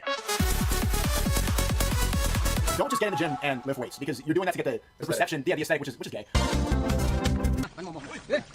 So you're gay for looking at them. Yo, chat, this is gay, yes or no? I'm putting bananas in a hole. Bodybuilding competitions are gay. Sports are gay, right? Being an artist is gay. There's no artist in history who's ever even straight. They're so gay. Yeah, that's true. Marlon Brando was sucking. If everybody was gay, then they would have nothing. They take satisfaction in doing something you're not supposed to do. Enjoy being deviant. Being a deviant is your entire brand, buddy. Really think it's something that's demonic, and I think a lot of these people are actually possessed. So you think if someone's gay, they're just wrong? I don't think anyone's born gay. Pussy's just like an open wound. It's a gaping hole in a woman's body. If you're gay, you're gay. What the fuck are you gonna do trying to hide it? Live a lie? You gonna homeschool your daughter? Yes. All the way? 100%. My mom commented on my last LGBTQ video and said, like, I'm glad you're spreading this information for Gen Z. This is the same reason I pulled my child out of school. I'm homeschooling. Bro, it's becoming very popular. We used to have gay kids, right, who had to be homeschooled because of how brutally they were bullied. Nowadays, we have kids being homeschooled, what, because they have to learn that gay people exist? Who's the fucking snowflake? It's you, by the way. You're the fucking snowflake. It used to be that the homeschool kid was the weirdo. Now you're telling who's the weirdo? You. Gay people does not produce anything good. Like, that's just the truth. Oh, yeah. What about a gay family that adopted a bunch of kids? You know. Yeah, but that kid's gonna grow weird because it's not gonna have the proper family dynamic. What? You can't make this up. This is the dumbest thing you've ever heard. Yeah, the foster system's a much better alternative. But from 0 to 5, I don't need to be there all the time. I don't even think I should live at the home. I don't want to smell the poop and the diapers. And I'll be there 2 days out of the week. You make absolutely no sense. You're not complicated. You act like a child. Yeah, and this is the guy talking about how to properly raise a kid. If you're in the West now and you're only around liberal schools, it's better to homeschool your children because the teachers nowadays in schools will brainwash your kids to believe they're a bunch of garbage. Yeah, I'm sure a guy like you homeschooling them won't make them weird at all. If you have a daughter, she's 18. Would you let her date a 42-year-old man, Sneeko? No, we're not. I don't even think that I want her to date. I just want her to get married. So, Sneeko, you would allow your 18-year-old daughter to marry a 42-year-old? If I believe that you'd be a good husband for her, yeah, 100%. What? In Islam, this would be 100% correct, because it would be the basis of all arranged marriages. However, Aiden Ross is a Western man. He's talking about having somebody come to your American household and just take your daughter away. No courtship, no dating, no understanding of them, who they are as a person whatsoever. That's crazy. That's crazy. There have already been pictures of him eating meat. There already has been. He's already been caught for that, Fradel. Oh, that's grooming. That's literally grooming. So why, you see how they let you believe that this grooming thing is like terrible? Like, why is that bad? Whoa, it is terrible! But Bruh, someone send this to your father. There's a quote, I don't know who it's from, but I think it's a Greek philosopher said that nudity will destroy society. Right, because Greek philosophers are notorious for having a problem with nudity. Everyone starts to be sexually liberated. That is the destruction of a society. You know, that happened in Rome, and when they started doing all the same-sex stuff. I'm gonna project my delusional reality onto everybody else because I'm confident. Yeah, if anybody ever says this to you, feel free to call them a fucking idiot to their face. Alright, this is a lame-brained little lie devised by idiots like this who want to push an agenda. There's absolutely zero correlation between gayness and the fall of Rome. Anybody saying otherwise should probably not be taken seriously ever. Especially considering how much they have femboy coochie inside the bathhouse. Greco-Roman wrestling didn't become a fucking pastime just because they liked giving each other wet hugs. Give you a quick history lesson. Being gay was never normalized among the plebeians of Rome. Among the leaders of this practice since the empire's inception. With some of the most highly regarded emperors being openly gay. Sneeko promotes all these ideas so that he can bring up religion as the cure to a corrupt society. He'll say those things not knowing that the Roman Empire actually converted to Christianity 200 years before the Western Empire's collapse. Historically speaking, on a mass scale, religion can't cure a collapsing society. It's a tool used to control the masses. It can pacify and possess, act as opium or an inspiration, but it's never an antidote to society with a rotten foundation. One built on the backs of millions of slaves that have no loyalty to the empire, where they relied on military expansion to maintain the lab. Like COG. Is this the COG of the fucking Fediverse you're talking about? Lifestyle of the elites, leading them to spread their resources too thin. Where those elites' greed brought brutal instability and corruption among the leadership, with those in charge being chosen on the basis of opportunism and inheritance. I was thinking this for a long time. I remember when the gay marriage thing came up, and I'm like, and then all the religious people were like, no, this is God warned us about this. They said it in the Bible. They were full of signs. Pray for Jesus, Jesus. They were right. Look at the slippery slope that they were warning us about. It happened. It went too far, and it started because we started allowing gay marriage. Religion didn't save the empire, and you scapegoating gays or Jews and falling for the distraction sure as hell won't save yours. Take your hate and shove up your fucking ass, you piece of garbage, rotten little weasel puppet dunk.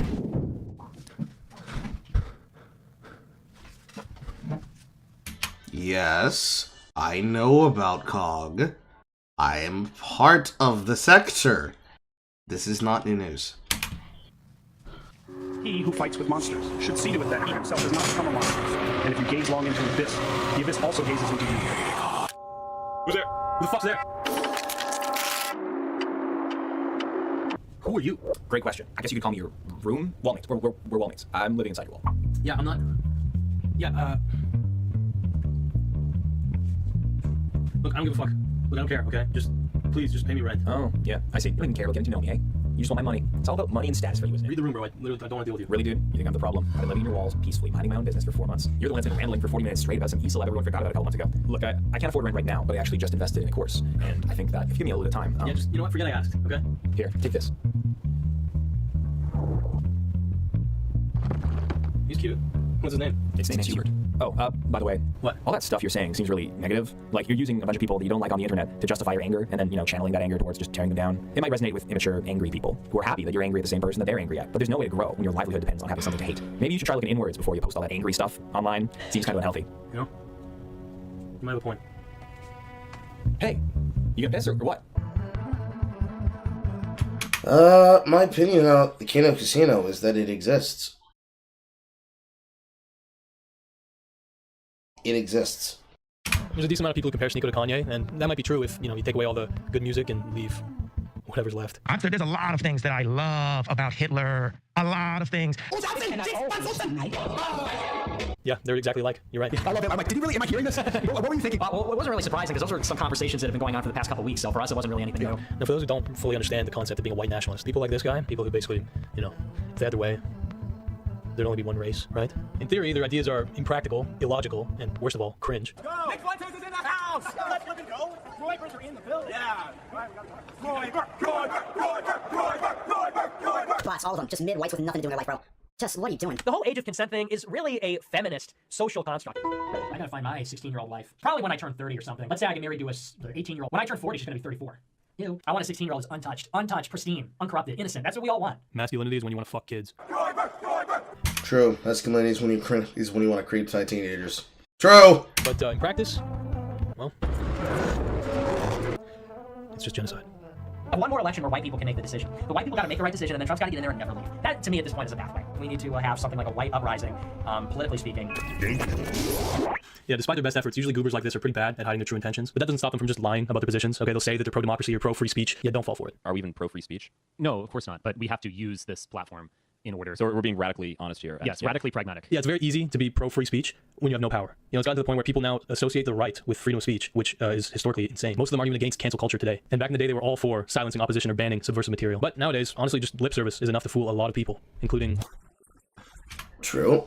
Problem with that is that you have to argue for free speech because the entire reason you have free speech is to reveal those kinds of people with the light of disinfecting, which is going to be very important when we get to the next video. But ultimately, white supremacist speech, just like with black supremacist speech and subversive activist supremacist speech, are all really disinfected by just being exposed for what they are. That's why you see people like Sweet Baby fucking roiling and twisting like someone stabbed them with knives. They are convenient, and they are happy to say this shit in private. Richard Spencer, in the case of Nick Fuentes, they want to say this shit publicly. But the problem is that if they say it publicly, then people have clips of them saying it publicly. So they have to be pragmatic and hide their power level. The same way that leftists had to hide the power level until they had control everywhere. And then they say it openly and brazenly and brag for you to do something about it. Same shit. Oh, damn it. Bro, nah, fuck this dude for saying that Haitians are low IQ, bro. Suck a dick. Come on, bro. Are there any Haitians in here? You tolerating that? What do you mean about Haitian IQ? Oh, well, no. Hispanics, blacks, you say Haitians have the lowest, Hispanics have the lowest IQs? Yeah, blacks are the lowest on average. Hispanics. Wow. Racial thing, like it's an inherent thing with your race, or is it just based on the circumstances? It's genetic. It's almost entirely genetic, is what the research says. Because they do twin studies. Usually it's just overall. Average is lower, okay. Yeah, your dumbass self. You can be on cozy too. Yo, what's up? This is my new friend, Nick Fuentes. How do you feel about interracial marriages? I'm against it. My mom's Filipino, my dad's Haitian. Okay. And Nick Fuentes is the future? Yeah. Little lapdog Sneeko. The problem globally is shadow banking. And who's behind it?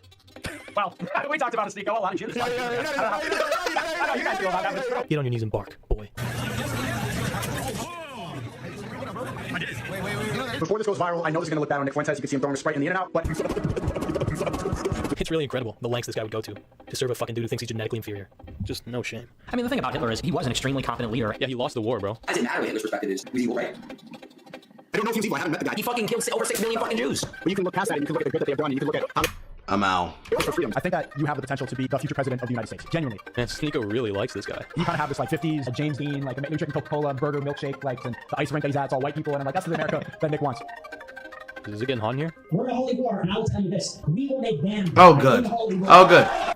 Ah, good. He had the clip. Wonderful. I didn't have to go find it myself. God, I can't even remember the stream where Destiny showed this to the girl on air. But this is a Nick Fuentes rally. This is what he does. I have no future in this world. Thank you. God bless you.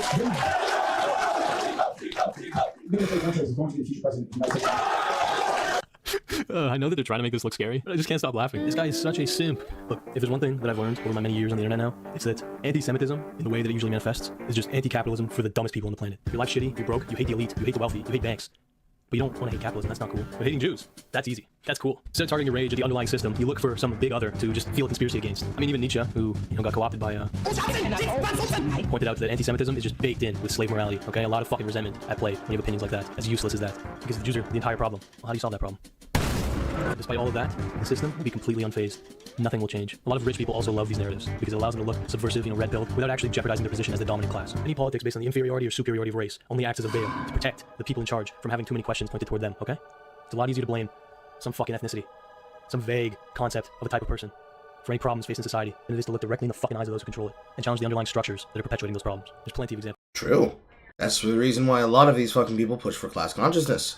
But they don't actually push for the pervasive class consciousness that would come with white person who lives in the neighborhood next to mine. Yes, black person who lives on the line of poverty. Why are we both getting butt-fucked by the same person who employs us? I go in and I work 18 hours and I barely have the ability to survive. You go in and work for 10 hours, and while your life and quality is a little bit better than mine, we're both still suffering. Why are they exploiting us?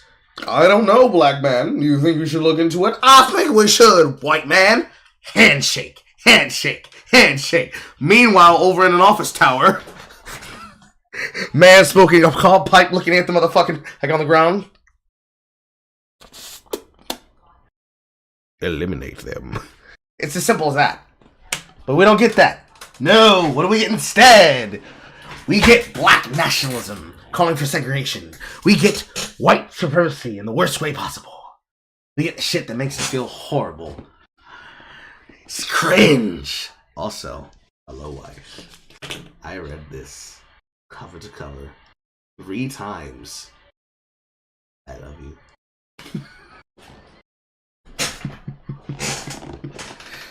It's so goddamn gay. Because the people who go out and call for it, the ones who are constantly socially agitating for that, they don't realize that once people achieve that class consciousness, they won't become communists. They're not going to become tankies. They're not going to become propagandistic shills that are just going to do the thing that they do. What they're going to end up doing is they're going to realize, hey, wait, I remember that shit you was talking. You ain't really for the class. You're for yourself. And suddenly they won't come to them. What do they do? You missed whatever I said about 3 times? Oh, no worries, sweetheart. Let me just go ahead. I read this cover to cover 3 times. I love you.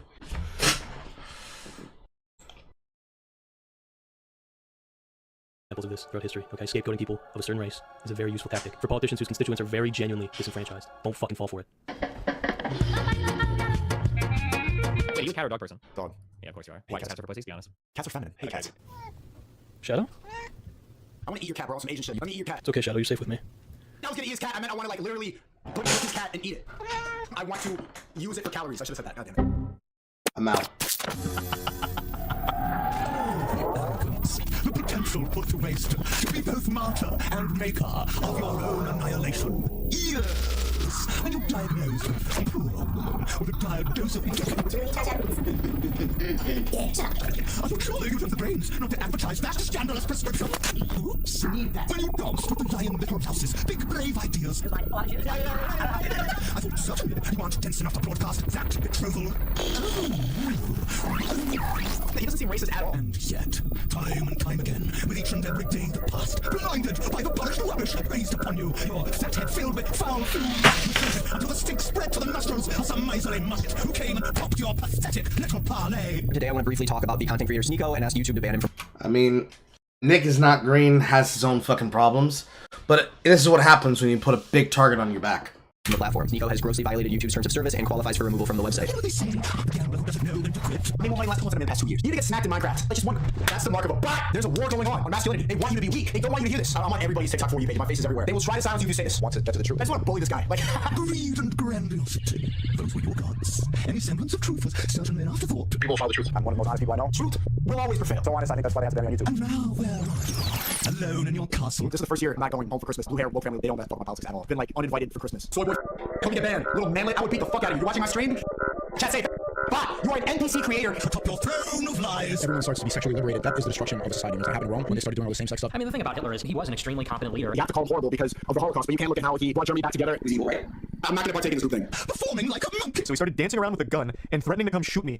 Why's your finger on the trigger, man? Come on, watch my clips. Watch my clips. But the one thing we fixate on is the 6 million Jews. It has a lot more to do with the Jews than it has to do with Hitler. In the company of a bunch of bloody degenerates. Why is it that on Rumble or maybe just my stream, it's just straight up Nazi autism for the whole time? Congratulations on everything. Thank you. I'm very proud of this man here. Trump is telling yay. I'm really impressed with Nick. If a woman gets beat, bro, W spam the whole chat. Chat. Me and you, we get in the cage. Who's winning that fight? If someone says Whitler for 1 second, ironically, like the whole chat goes crazy. What is wrong with you guys? You've made your bed, boy. Now lie in it. Shadow. How'd it go? Now, I might be a bit warped, okay, a bit twisted, because for me, if I know that somebody is not saying something that they actually believe, they're intending it as a joke, or they're just, fucking around, then I just won't really care. I won't take it very seriously. You can blame those boys for doing that to me, okay? They practically raised me. So when Sneeko says, seek truth through funny. You have to seek truth through funny, that's my motto. I think anybody who's funny or who's entertaining, they understand the truth because you can't laugh at things that are false. And he's just giving like all these unironically fucking brutal pieces of advice, takes, opinions, whatever. You can just say anything, it can be written off as a joke. No, that's not in my mind how it works, alright? You can say your opinion in a funny way, I'm still gonna judge the fucking opinion. Because at that point, it's actually kind of an argument you're making. You're trying to sway people, you're trying to influence them. And that takes it beyond a joke. Not beyond comedy though. That's probably a crucial component of comedy. For me personally, one of the most interesting parts of edgy humor is the transgression. It can be a way to challenge or test power because, hey, you might elicit a reaction. You might get punished. It's a way to test the line. That's why you probably notice that when untalented people get banned, they start saying and doing some of the most outrageous shit possible. It's because there's no longer an edge. They've already fallen off the cliff. And once you've fallen into the abyss, the only way to get people to come and look down at you is to scream at the top of your lungs.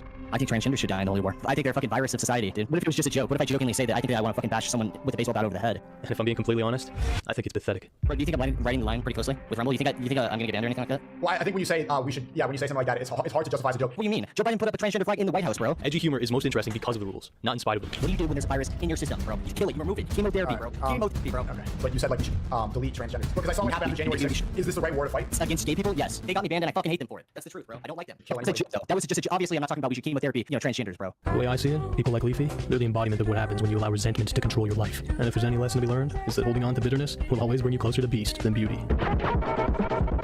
I mean, the ultimate problem with Leafy isn't that. It's that he got fucked over by people using power the way that most people imagine cyberbullies would. In his case, it was a main. He had multiple points about a main that was 100% correct, but because he said them, and because she had power, and because Susan Wojcicki sided with it in terms of the harassment standard, the same way that Ethan Klein had them associate with him about the harassment standard, they used that as an ever-ratcheting example to push things forward. Okay, love, I love you. To push things forward. Never ended. This is such an obscene hand gesture. I'm trying to simulate the idea of what it looks like when you are cranking a ratchet, but clearly I'm just giving a ghost like the most lip-handed fucking hand job in existence. The ratcheting of that harassment standard, the same way I was talking about earlier with the standard of calling something doxing, the ever ratcheting standard of that leads to the point where people like Leafy can get banned. And then, when he goes to Rumble, an alternative media platform, because he can't be on YouTube anymore, leads to him having his resentment build and build and build. Because when people should have been defending Leafy, nobody did. It's not because Leafy's a hateful, spiteful bastard. It's that Leafy's hateful and spiteful because when people should have protected him, nobody moved a fucking muscle. Say it's because he got fucking comment copped by iDubbbz. Say it for whatever amount you want. Ian and Joma. If you don't respond, so we don't respond to the content creator known as iDubbbz. Say it's for that or whatever. Those factors lead up to the factor here. I disagree with that. I know why Leafy went off a goddamn hill. Why should he care if the rules aren't enforced fairly?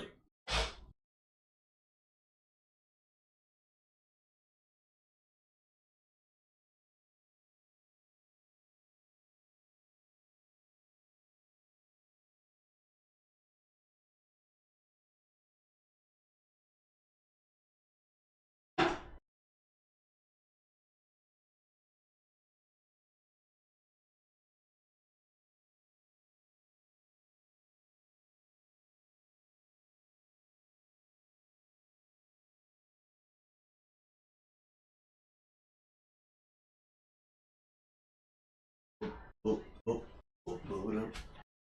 bottle. Handset, there it is.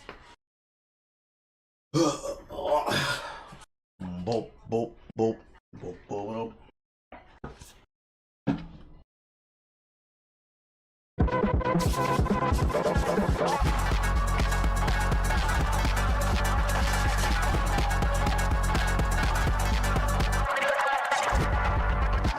Yeah, so the second that Sneeko started getting popular for jumping on the Tate wave, the opportunists started circling like vultures. And some of the smartest guys you'll see in these red pill spaces are the finance bros. You know, not because they're geniuses or anything, more so because they're very good at capitalizing attention.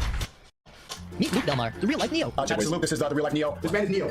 I'm serious. He managed to escape the Matrix by selling $16 million in sanitation products at the start of the pandemic. Okay, let me redesign sanitation and housekeeping products for pets. And then, parlaying that into the crypto market before it boomed. You're a worthless piece of shit. That is the truth. You are a substanceless, worthless piece of shit. When I first talked to Luke, he was calling me a peasant to my face, and I'm like, you're right. Brokey, like he's looking at me, yeah, you're broke. I'm like, yeah, so let me listen up. This isn't for money. It's to wake people up and trying to help other people. That's his genuine intention. It's good intentions. Now, out of the kindness of his heart and the course he's trying to sell, he's going to teach you to escape the Matrix too. You want to become a millionaire, you have to become a millionaire. Like, I don't know how to explain it more fucking easy than that. You don't know. So the goal is to know so you can know. So what you know, better already. And the information in school is, it's a waste of time. Oh. It's a waste of time. That's the information you should receive. School's a waste of time. I heard something about crypto? Yeah, crypto's extremely important. So at 40x my net worth, all through crypto, all that I did was have the right information before the peasants. And when the peasants got excited about it, I left. Check this, Luke. This is the real life Neo. This guy is one of the smartest guys I've met. I called Sneeko about it yesterday. I was like, dude, you have like such a cool responsibility for a lot of these kids. They don't have role models. Like the world's flat. We can all agree on that. One thing you told me in Puerto Rico is that I need to start dressing better. I need to buy more expensive shirts. You said I dress like a squirrel. Because your shorts have holes in them. I was like, bro, like why do you have to wear holes in your shorts? Oh man, you can't have holes in your clothes and escape the Matrix? I have commitment. Broke people have commitments, bro. With his knowledge, he's making the world a better place. You create the problem, and you create the solution, and you make it very easy to solve the problem, and you make it difficult for everybody else to solve the problem. Exactly. You can say that everybody else is discredited to solve the problem, except you. Just listen to his satisfied customers. I was shredding the slopes here in Zermatt. I'm paired up with this random kid, 16-year-old, worked his ass off to be in a situation where he could get a nice college scholarship. Young man, what do you want to study? Well, I want to study engineering. Excuse me? Yeah, I mean, I'm going to be studying engineering. I'm going to be able to make ends meet. I'm going to have a really good paying job. I said, ask me a question. Wait, this guy didn't try to talk the kid out of becoming an engineer, right? By the time you graduate, will artificial intelligence replace your newfound skill set? Because when it comes to decision numbers, artificial intelligence is a lot more powerful than any human alive. Will you be consumed by artificial intelligence? Live with this bullshit idea that college and university will be worth it? Or understand where the world is going 20 years from now? We need to be building companies of the future. I'm out. What? That fell out. What a fucking take. You associate with people that are willing to try and talk somebody out of a fucking STEM job. Wow. Crazy. That's crazy. Maybe be doing things up tomorrow. You made your money dropshipping products for a pandemic you didn't even think was real, bro. My girl, she used to be a doctor. Now I told her it was a waste of time. Being a doctor is a waste of time. Because in doctrination, right? Play on words right there. Being an engineer is a waste of time. Whether you're white, you're Asian, you're Filipino, you're Norwegian, doesn't matter. What matters is the value that you provide to society. But devoting your life to crypto and maximizing your wealth. I don't want to work, dude. I'll live under a bridge before. Do you think Sneeko would fall into Scientology if it was red pill enough? That depends. He'd have to have Tom Cruise himself bring him to an event and then teach him about Xenu.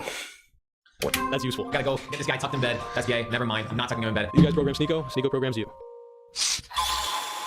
I want you to think about the last 2 years and now evaluate where you are today. If things have not changed, it's completely your fault. And I'm not talking ways of micro change. I'm not talking about, oh, I got 2 friends that make like, oh, I got a couple more dollars. No. The last 2 years, ladies and gentlemen, tens of trillions of dollars were printed out of thin air. How much did you take home? If the answer is 0, under 10 million, at least. I'll be teaching you guys how to master sexual transmutation on a different live stream. Meet Iman Ghazi, the early 20s millionaire who escaped the Matrix by, having an ad agency that he closed down and now makes most of his money selling courses on how to run an ad agency? Yeah. This is a guy that's like probably 20 times my net worth. And not just a guy who got lucky on crypto, guy who put in the work. I did get lucky on crypto. I am the biggest fan of cryptocurrency. I invested $1 million into crypto in early December 2020. Rode that portfolio up to almost $7 million. Most of your net worth is from your boring business, as you said. Yeah. E-learning, advertising agency. Not just a bunch of internet scams. Now, out of the kindness of his heart and the course he's trying to sell, he's going to teach you how to prepare for the upcoming economic collapse. You need to get rich. And you need to get rich quick. The puppet masters are about to have you right where they want you. There's a top secret undeclared war going on behind the scenes right now. Forget your property rights, forget your future, forget your liberty. You'll be nothing but slaves to the system. Instead of yourself, you will own nothing. So you should spend the last 2 years building in order to have financial freedom, location freedom. But if you haven't done that yet, well, there's actually still one last light at the end of the tunnel. So, yeah, it's his course, obviously. And while, yeah, sure, these finance bros, they're all technically different from each other, but they all... Sexual transmutation. A pickup artist course, basically. Crazy fucking shit. share a kind of similar formula, okay? It's pretty simple. Step 1 is to point out all the symptoms caused by having a government run by corporations. 80% of Americans are in debt. They live paycheck to paycheck and depend on the income from next month to pay this month's bills. And the thing is, the way debt is set up is literally for you not to be able to pay it. The max yearly interest rate that could be charged was 3%. Today, we have credit card interest ranging anywhere from 15 to 25%. Wealthy people started buying up lots and lots and lots of assets. Assets like houses. So for the normal person, right now we're facing rampant inflation. How much it costs for your groceries? Really just the cost of living. Step 2 is to advertise themselves as people who are above these symptoms. When I had one of my UK bank accounts closed, I mean, yeah, sure, almost £1 million, it sucks, but I've prepared for years that if something like that happens, I still sleep easy at night. But every day I have 20 grand on me. I drip 20 grand. I've been to 40 countries. I've been around the world. I speak 3 languages. And step 3 is to tell them that the best way to combat an individualistic, greedy, corporate-run society is to be the most individualistic, greedy motherfucker around. But here's the thing, in order to buy assets, you need cash flow. And those that take advantage of it will experience the climb in social hierarchy like never before seen in human mankind. In a society run by money, you gotta be running the fastest. I'm speaking to you guys because I truly care. So I want you to know that I'm watching from afar as a big brother of sorts. So when this 22-year-old self-made millionaire extraordinaire started talking about the puppet masters who want to keep you weak, broke, feminine, whatever, he made sure to say, there's a big chance that I get all of my accounts taken down for talking about stuff like this, millions and millions of dollars that I put on the line because I talk about the stuff that other people are so afraid to address. No matter how many bank accounts I have to go through in order to get this message to you, I don't care. And really, he was just regurgitating some lukewarm buzzwords to attract the red pill crowd and get them to buy his $1,000 course. Woke celebrities, I can't see you as a slave. You're basically, they're slave to the system of revolution. I need to wake you up. However, believe it or not, his video actually did get taken down. But not by the puppet masters. By himself. He took it down. And then he claimed that YouTube was censoring him, apparently not knowing that YouTube literally states when you private your own video. Ladies and gentlemen, I f***ed up. And I'm sorry, because I tried to perception manage. The plan from the beginning was always to delete these videos, but then I decided to lean into the narrative that they were deleted. And I'll put on screen the Instagram stories that I put out to sort of insinuate this. I truly am sorry. I became no better than the puppet masters I was warning you about. This is the genius $1,000 course run, by the way. So he lied to his young audience in order to promote a rip-off course. And Sneeko, being the useful idiot that he is, immediately ran to his defense. Genius marketing. This is just what it is. Get over yourself. Dumb losers like this are just so stupid for the fact that you just... Genius marketing is Markiplier, and I forgot the other guy's name doing Honest. That was genius marketing. As well as them just doing something that they considered to be, like, extremely fun. That they can't revision again, because the entire point was they would do these videos for a year and then delete them. And even people reposting videos of Honest breaks the spirit of what that was meant to be for. Which was basically to have something that you can only experience in the moment. But, genius marketing is when a person tries to scam you, I guess. Figured out how to market for the first time. He apologized because they didn't actually do the videos himself. Okay, move on. Now, Iman definitely fraud. Taking a look at his company filings, you can see his company never earned the money he claimed. He's lying to sell courses, which is where his main revenue comes from. This is everybody. Like, you think Trump is really a billionaire? No, probably not. Fake! Yeah, dumbass. Capitalism. That's life. That's business. You're just first realizing how money is made. Money's... Capitalism is when Trump. I see. Already printed, you gotta take it. He's helping people out so that they don't get scammed by Iman. Broke. You're broke. And you might be wondering, why was Sneeko so eager to defend this guy? And the answer is one word. Dubai. Dubai's it. Why did you choose Dubai? Look, at the day for me, I think Dubai lives at that place. You can be in Dubai like 3-4 months a year. That's all you need to pay 0% tax, yeah. I can leave a $500,000 watch on the day at a beach club where everyone works, because I don't go to the wash, but I come back, I have no downstairs. There's no brokies in Dubai. No, there's a lot of brokies. Really? Oh, there's just staff. Yeah, there's a lot of brokies, but obviously they have their passports. In Dubai, like, if someone works for you, you take away their passport. Habibi, come to Dubai.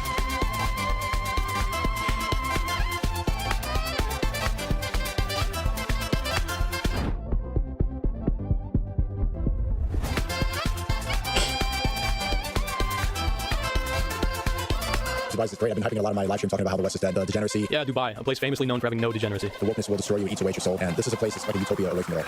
This is what being out of touch looks like, okay, for those unfamiliar. You hang out with millionaires for 1 week, and suddenly you're equating wokeness with poverty. What's the reason to Dubai? I heard they like to pee on poop and girls there. Yeah, for sure. Yeah. Yeah, when the rich elites are partaking in actual degeneracy, well, that's just partying. But when brokies are partying, well, that's degeneracy. Why do you think that these millionaires who sell courses flew out Sneeko and other men's self-help guys to their private beaches and big mansions, gave them gifts and experiences only money can buy? Did you all know this was happening? I had no idea. I had no idea. You're left. These finance bros know that good faith and promotion can be purchased, and that this red pill wave attracted a lot of dumb money, mainly from ambitious, naive kids, but also just people who wanted to improve themselves. This guy got exposed for deceiving his own audience, an audience that has a lot of crossover with Sneeko's, and that's life. That's business. He couldn't care less. Okay, I just want to risk losing his Dubai hookup. So what makes him think that he'd be any less corrupt than the wealthy elites that he always goes on about? What they should be angry at is the elites, bro. The government, the powerful people. If anything, it'd be way worse. I mean, he frames it as wanting to, network or learn from all these rich guys, but from what I can tell, there's only one lesson that he's learned from these sleazy pricks. Meet Sneeko, the 100,000-aire who escaped the Matrix by sucking cock. Wait a minute. It's time to stop scrolling and start monetizing. The Creativity Kit. Welcome to the Creativity Kit. What a beautiful name for a course that literally just teaches you how to clip chimp. We're going to teach you everything you need to know to make money online. And be as generic, as standardized as humanly possible. We're going to obviously watch the video and give a breakdown as you go along. What do you do? What's your life? What is this? What's going on? This was perfect. There's a part of the reason it got 15 million. Confused, aggressive, feminist-looking type of asking question-y woman. She gives off that vibe a lot. Like, they actually do know how it works. If you want to get views and get clout really fucking fast, you just focus on outrage. Yeah, your perspective. No. What does that benefit for you? There you go. She's always asking. This one was great. She was great. If you're watching this, you're a bit of a bitch, but you're great. You know what I mean? So just shit on like bitchy looking women or like trans people doing outrageous shit. Answer. She's giving a big feminist type of vibe. So it's that controversy, like I said in the previous episode, is always good. Now the important thing to keep in mind is, well, easy come, easy go. You make content that's cheap and everyone who knows the space is fake, cringe, or scammers. But when these people just pump money into legit programs for work and training or young men to get a trade skill, because that is not how you get fast money. Especially amongst the current generation. Current generation doesn't believe in actually taking time to learn a trade, learn a skill, or even when it comes to something like live streaming and content creation, learn how to do that and find their own style, discover their technique, and then make that shit to that technique and style. They don't believe in that. They believe in fast money, they believe in fast clout, they believe in words are hard. Opulent presentations and opportunities. I'll give you a perfect case example of what I'm currently looking into right now concerning Sweet Baby Inc. You would be surprised to know that it's not about the company itself, but about the Sweet Baby Inc. detected founder who made the Steam page and the Steam group. That individual has made a Discord, because of course they did. And the first thing that I've noticed about it, as I go through these,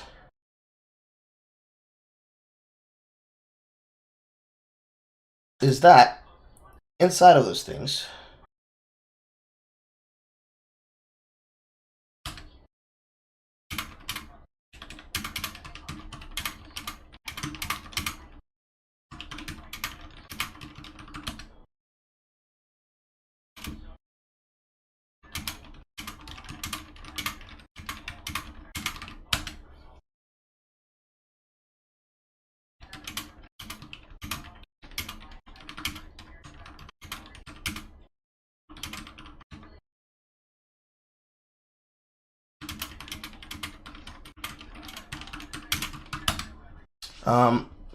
excuse me, just answering a message.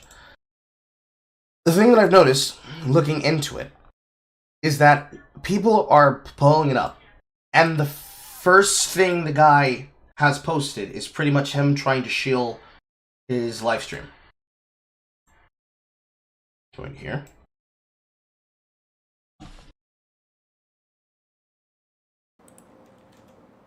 Guy currently has 305 followers. I need to look after and watch this for the next 3 months and see if it climbs randomly and massively just because of the views that come from him being involved in shit. Because if it does, and I have a feeling that it would, especially if I track the solely known from today to this day of next month, that basically he looked for an opportunity to get fast and easy clout by just becoming a target of something, which, in his defense, would not entirely be his fault. You know, he makes a Steam group, he gets harassed by members of Sweet Baby. Completely incidental, not at all like that of an Ian Miles Chung or Vito Giswalti presentation. But if he uses this and tries to flip this into somehow becoming a major internet sensation overnight, despite the fact that what he did was not that important. What was important is that he was a person who was targeted by a group that made that lightning rod moment important itself. If something happens from there, then we have something to look into. Because it has the makings, to me, of somebody who will just fall into success. And that is what interests me about that particular thing. There's been multiple people who have tried this over the years. Every single kind of person, including Keffels. That's why they try to attack TV Farms. There's always been people that have tried to get it the fast and easy way without actually doing the work and effort to become a better content creator. They lean into drama. They lean into circumstance. They don't take the time to actually research shit. They just want it quick, fast, easy, and in a hurry. And Sneeko is a perfect case example of that. Cookie cutter is this? Your relevancy will entirely depend on your output. Because, yeah, that shit's a dime a dozen, bro. It's a good grift, I guess, apparently, but it's cheap. It ain't quality.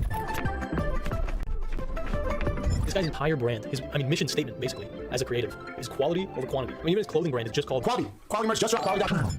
I mean, yeah, it's ironic because the designs are kind of dog shit. Thank you for your money, merch drop. Thank you for your bread. Let's get this bread. Let's get this bread. I love the message of this collection, man. People have this weird idea about money and about selling out. And we good? Well, no, this is an acceptance of it. Like, I'm convinced that I could probably make better merch in like 3 days.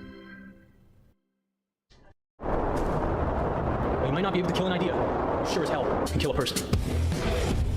That's it. Sounds kind of cool, to be honest. I think I'm gonna make that my first merch. It's been such a long time coming.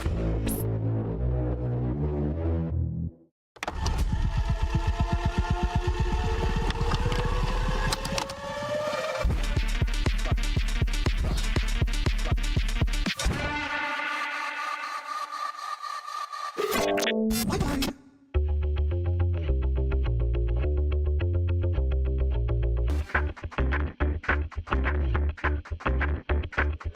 Okay, going back to the course for a second, probably my biggest complaint is that for about 30 minutes, this notification is going off. Today, for example, I hit 200,000 subscribers. Non-stop. Ignore distractions and stay focused. The bigger picture is creating art, inspiring people, spreading truth. I don't take advice from people less successful than me. I love every single part of it. Simple comfort food. Something you want. Yeah, I like to watch them. Do not get complacent. I mean, aside from being annoying as hell, it just kind of makes it obvious that there wasn't a ton of effort being put in here. How do I edit TikToks? Literal arts. Just YouTube it. Do a quick Google search. Wait, you're not going to teach me that? In this course, we're going to teach you everything you need to know to make money online, finding clients, how the algorithm works, how to edit properly. All information in human history is right here. You don't need school. You don't need a book. You can search up and find out and learn anything right now. I mean, technically that's true, but you know, if you make a course telling people, I'm going to teach you how to make money, and you tell them, bro, you want me to tell you how to go find videos? Just look them up and Google it. Yeah, let's not teach people how to steal content and clip chimp. Maybe let's start there. No? Welcome to the Creativity Kit. Haters are always gonna hate. You cannot listen to them. Why is this problematic guy here? Drop your ego. Can't start trying to create art online to try to gain followers and try to flex on other people. I'm just the old Sneeko. You fell off. What happened to you? They don't know what they're talking about. Haters gonna hate. Ignore.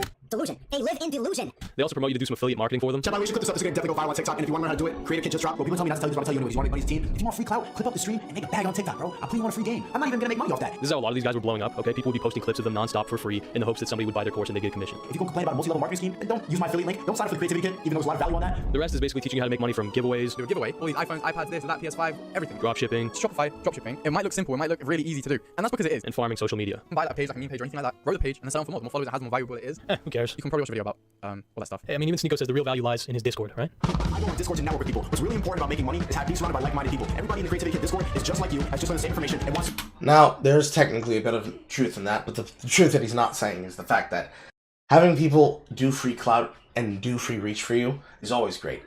Because the biggest person who's going to support your content is actually going to be your audience. It's almost always going to be your audience. Because in the beginning, when it's just yourself, you have to just make shit and hope that you find people who like you. Then, when people... I should turn my light back on again. Then, when people... My ass hurts, I want to sit down.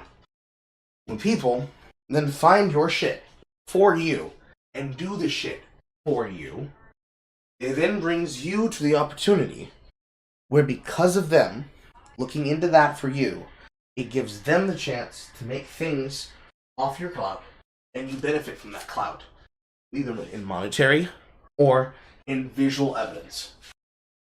It's probably the biggest selling point, be technical, to this entire idea applying. The downside is that even though people try that, it doesn't usually work out the way they intend it to. Not really. Not completely. It's probably the biggest part that's the biggest fucking selling point. That's probably dog shit, in my opinion. Because, realistically, the way that we as social media individuals make our bones is through appearances. The appearance I could do on somebody else's channel. The appearance that I do on a panel. The appearance I do at a live event. The appearance that I do in collaboration on content of my own with somebody else, or content that I collaborate with somebody else entirely on their channel. These are the ways which we make names for ourselves, for our output. Bringing people into a Discord is another way to do that. As well as the multi-level market concept of having people work for you as well. But for him, it's more him trying to get both of those factors with no real benefit for the person in question. Because you're paying him money to give him reach. What are you really getting in return? use this information, you could have figured out for yourself. To go and get it. So let's talk, let's network, let's share knowledge, and let's get this money. I'll see you in there. Yeah, I'm gonna parachute this area like this. I'm gonna do it. I'm gonna be butt ass niggas so the wind can just be hitting my balls and shit. Hey, bro, watch your jet. Watch your jet, bro. Watch your jet!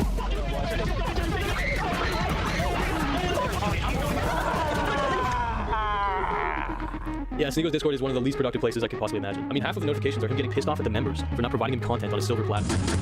I'm serious, okay? He's that lazy and uninteresting. He literally gets pissed off at his members for not doing his job for him. I also love the time that he accepted a sponsorship from a private jet company and then sent it out to his Discord members. Advertising private jets, people who paid him $250 to learn how to make money online. He's then going to flex himself at the club with new cars, on yachts, basically selling himself as a success story. Just another lesson that he learned from his rich friends. You want to become a millionaire, you have to become a millionaire. I mean, everyone knows that if you're going to sell a course on how to get rich, you gotta at least pretend to be rich, right? Because your shorts have been folded out. You're broke, and I'm not. I mean, how else are you going to escape the matrix? So, at the end of the day, what does Sneako preach as the way to escape the matrix? Well, it's pretty simple. Dedicate all of your time to the matrix. The way to make it out is internet money. All day, working on videos, talking about the program, visualizing how I'm going to start making money. They'll tell you making all your money online. Start making money online. As a self-employed entrepreneur. So become an entrepreneur. Is the best way to live. Fuck a job. Internet money's a way, bro. To be honest, I think he's just trying to convince himself. They call me a peasant. Multi-millionaires are gonna be peasants. And I'm like, yeah, you're right. I want to be rich like you. Tell me what to do. I'm switching my mindset and I'm starting to think like a millionaire. You're broke. And I'm working, even when I'm relaxing. I don't want to waste any time anymore, man. I'm just echoing what they told me. This is a guy who's constantly monetized his own love life. My last 3 long-term relationships were all very well documented online. Yeah, I have a couple girlfriends. One of them runs my Discord server. I have one that wants to become my assistant, and I'm training her to run my accounting. So I would bring them in my content. We do videos like girlfriend cuts my hair. I might have talked about it on the podcast. On the podcast, but not with me. It is what it is, man. If they were completely useless, I think that's not worth my time or theirs. They're just using me. With love. Who's alienated his own family with his arrogance. I'm not going home for Christmas. I've been like uninvited for Christmas. I remember telling my brother that cheated on his internet. Says, why would you do that? Shut up. I called him a slur. Shut up, man. So your brother? He's in college and he should not be. He's fine. He's fine. He's fine. And he got boosted. My family got indoctrinated by the liberal bullshit. Who's only interested in befriending people on a similar path to him. Your friendships need to have mutual gain. You need to be making money with your friends who believe in the same thing so we can talk about the same thing. No, I just like this. Because I remember when I used to have a similar mindset. But the mindset was a bit different. I believed in the mindset of fierce loyalty. Where if a person is my friend, and I am trying to help said person, I would try to go in and protect them from the shit that they do themselves. But the problem with this mindset is that in order for you to have a similar come up, and for you and your friends to have similar goals, it requires for them to have similar values. So, if your friend is trying to fuck people over with bad scams, and you are trying to do an honest life, make an honest living, do an honest rotation of things, you cannot associate yourself with people who will then bring you down. Because it's not about clout, it's not about money, it's about fucking doing what's right. The person tries to basically fuck over people for no other reason than because I don't like those people and I want them to suffer because they made me suffer. You can't work with that person. You can't make things with that person. You can't describe and define things with that person. You can't build a network of friendship with that person because they don't have similar goals. Because it's not a competition. It's a marathon. It's about keeping your pace and keeping your energy. And in Sneako's case, he represents all the problems that come along with that. You make friends, and you make fast friends, with people who will never truly defend you when it comes down to it. And the people who would will never do so, because they see the real you, and you start prioritizing things that don't matter over things that do matter. It's probably the most important part that comes with understanding why Sneako finds himself here in this particular situation with these people that he keeps getting involved with. No one's telling Sneako to do these things. He's doing them of his own volition. And then getting mad that he's being put on the spot for shit that he chose to do. That he chose to say. That he chose to get involved in. It is dumb, to say the least. Inherently on itself, it is dumb. But in the long and short of it, regardless of it being dumb, wrong way. Lord have mercy, Carl. Use your inhaler correctly.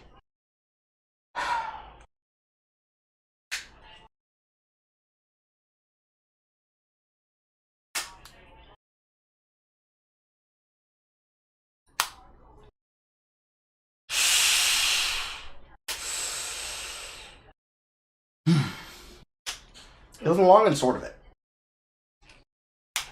Sneako's inability to maintain proper relationships with the people that he should and to remain incapable of dealing with the problems that he should is a representative factor of him not understanding that lesson and not caring either.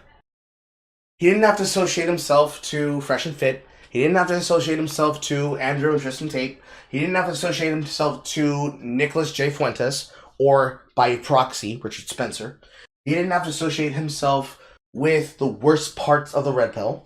He didn't have to associate himself with fucking posers and scammers like Saint and the Sheriff, like Saint and the Sheriff, I believe his name is. The black guy who claimed that he could be able to make an NFT from the console. Nobody told him to do these things, but he did it because he saw what was being offered and decided that the offering was more important than his morals and values. And ultimately, he protects them based on that because he's protecting what he sees as an investment. Once upon a time, there was a time I saw the same kind of shit too. But when the choice came to me to decide what matters more, my association or my fucking common sense, I chose my common sense. This also inadvertently is the way that I got involved in the sector and why I know so much shit. But, be that as it may,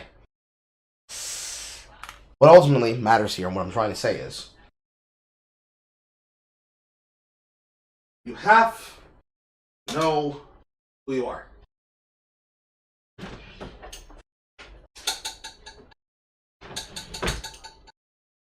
You have to know who you are. And you have to be willing to accept things that are out of your control. And accept that it's not for you to control. I don't remember if this one's dirty or not. I think this one is one of the dirty ones.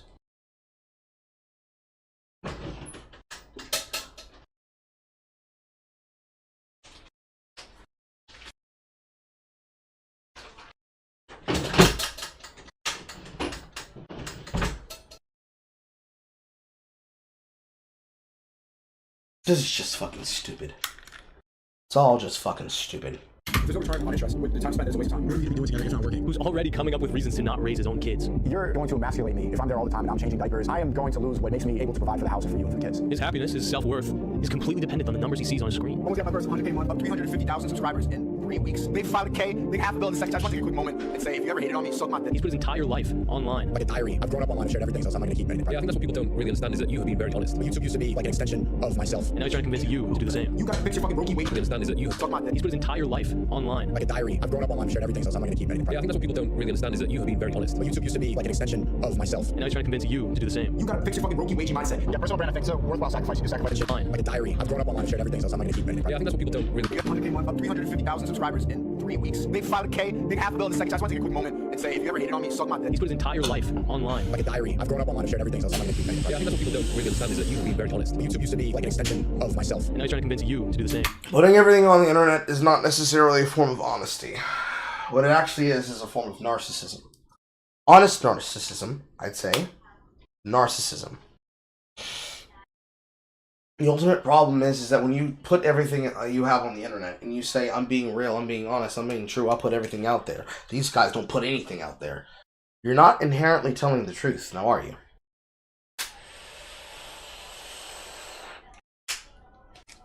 Because the ultimate problem is that you're not telling the truth based on what actually matters. You're telling a version of the truth. Your truth about the shit that you're talking about. And that's not good. It's never been good. It's the kind of mentality and viewpoint that prepares you for never-ending consequences and disappointment. Because a lot of your focus becomes trying to validate yourself through the things that you say publicly. But the other side of that coin is that the more things you say publicly about yourself, the more ammunition people can use against you. So when you say, people are using my relationship with my girlfriends against me, they're just attacking me because they don't like me, they just hate me, they're in the Matrix. I can look at you and say, I wouldn't know about you cucking if you didn't post about your relationship with your girl Maya. I wouldn't know about the fact that you led on your black girlfriend if you didn't try to cope about it in a fucking chat with her live on air. And, to use an example for myself, I can't get upset when a personal friend like mine of Dev's, when I'm in a chat room where he's on a podcast talking to people, he introduces me and then hits them with the, "Hey Carl, why don't you tell them about your about you cucking people?" I can't get upset about that. I talked about that myself. And despite the fact the way that he put it is not exactly what he meant. And I clarified that for myself in the chat. I don't get to be upset because I'm the one that put that information there. I can't get mad about shit that I talked about. Because then, it's about trying to then hold control over the things that you want public and the things that you want to keep private. And the things that you want to keep private, you can only keep private if you're willing to have a private mentality about it. If you decide to pull your fucking hands and say that it is and it isn't, it's kind of wild. It's kind of wild, you know. You gotta fix your fucking rookie wagey mindset. Yeah, personal brand, I think it's a worthwhile sacrifice. You sacrifice your privacy, and then also you get scrutinized. If you get over that, it's really worth it. What if my parents wouldn't let me not go to college? Don't listen to your parents. It's valuable for certain people. It's not. With the power of the internet, there's absolutely no reason to go to school. Especially if you don't know what you want to do, don't waste your time. All the time you spend is essentially like money being spent. If your relationships aren't transactional, then you're wasting your time, and you're upholding a lot of relationships with people just for the fact that you have a history or you knew them for a long time. You're upholding them. Not all relationships in life obviously need to be transactional. Because the benefit you're getting from a relationship with a person doesn't have to be something you can physically, tangibly hold in your hand, including children. Sometimes the most valuable thing that a person can give you in a relationship is a sentimental value. Because the sentimentality in itself is a lesson. Now what you value with them is the relationship. Not that they can do things for you or that you can do things for them, but you actually enjoy being near and around each other. You have things you can talk about outside the things you do for work. You don't allow people to destroy said connection. Sore fucking part of my arm. Clearly I must be getting fat because this feels like a vein problem. You don't let people take those things away from you, and you don't allow them to destroy that factor for yourself. For the wrong reasons. So tell me, what is the escape? Do you think freedom is just acquired? No, freedom needs to be consistently earned. When you grow your personal brand, you yourself become an asset. Because to me, that sounds like someone who's deeper in the Matrix than anyone working a 9 to 5. Like that's the name of the game, that's why it never stops. At least they know they're not free. You just care about money. Money buys freedom. You've just deluded yourself. Nobody grows up and like, I want to be a kindergarten teacher. I want to be a plumber my whole life. Okay, I don't grow. I went to That's what I'm saying. You guys are blue pill. The red pill's just the truth. That's the whole idea. It comes from the Matrix. The red pill, the blue pill. The red pill wakes you up, and you see the reality of the world. The blue pill is just Like I start to question if these guys have even seen the movie. It really felt like I was Keanu Reeves with Neo, trying to unplug me and trying to help other people. You know, Neo and Morpheus, they're trying to free humanity, right? As the drones get locked up in their house, we're gonna get rich again and again and again and again, over and over. And once you spend all your money in school, learn your stupid ass skill, and we can get out of that. I'm trying to encourage my chat to get money so we can get out of it. I mean, am I the only one who sees the obvious contradiction here? If you think you need millions and millions of dollars to be free, well, I don't think you're trying to escape the Matrix. You're just trying to get to a higher level within it. You get rich as fuck. Rich people made it out of the system. You know, you basically go from being whatever, an employee, a wagee, to an employer. You have your own wages that work for you. I mean, that's literally just business as usual. This is exactly what I say when I'm like explaining the Matrix to people, and they're like, "But if everyone did this, it wouldn't work." And I'm like, "Exactly. That's why the system is in place." Yeah, you did. Good job, bud. Oh, and those liberals that he's constantly complaining about, he's really not that different from them. You know, he'll complain about how they focus on identity politics. Look, I have a black friend, so I can champion for colors. Pride flag has become the cross for a lot of people. White people in the chat, type a 1 right now if you feel like you can't properly voice your opinion because they'll immediately call you alt-right. They have too much trust in corporations. It's like Bill Gates and tech CEOs are running the world. These people have all the control. And point out their fixation on imposing rules. You can't fly if you don't take this. You can't go to school, you can't go to restaurants. You have to keep in mind that him and his anti-establishment friends, they follow all those same protocols. They're absolutely obsessed with identity. You're not a real man. Men are being men anymore, and women are becoming men. They love when billionaires are running their government. They'll be Trump. And yeah, they love rules. Straight up, they love imposing their fucking rules on others. There's something we shouldn't accept. You think gay is one of those things? Yeah. Do you think women should vote? No, absolutely not. Wouldn't it be great if Islamic law ruled over America? Women should vote, but a female's vote should be half of a man's vote because of selective service. But I also think that very few people should vote. As if a world ruled by them would be any better for anyone. You know, a landlord knows infinitely more about how the country works than a 19-year-old student. Good point. Hey, by the way, it's Nick's birthday. You want to say happy birthday, Nick? Sure, happy birthday, Nick. Happy birthday, Nick. As much as they want to posture and pretend like they're revolutionaries. There is a revolution starting. Can you feel the start of a revolution? There's a revolution for the spiritual warfare going on. We're trying to fight the system. Then after you start a revolution. The revolution has begun. On a holy crusade. Like they're trying to help people escape the Matrix. In reality, they're not a threat to the establishment. There is not a revolutionary bone in this guy's fucking body. We're not here to change the world. We're here to make our bag. None of this guy's, none of that guy's, none of them. You need the slaves. You need them. You want them. You're frustrated that there's too many slaves. I promise you, my friend. You want the slaves. You need to have 95%. They're not even cards. They're just NPCs. NPCs are, yeah, I guess. Let the wages be wages and just fucking hire them. So then you take a step back and you realize, here we have a guy who claims that he can help you escape the Matrix. He's pointing to a bunch of people and calling them NPCs for basically supporting the status quo. Not realizing, apparently, that every fucking aspect of what he is doing, he's completely and utterly in fucking service to the status quo. So really, when you stop and think about it, I mean, he's more of like a poorly programmed NPC.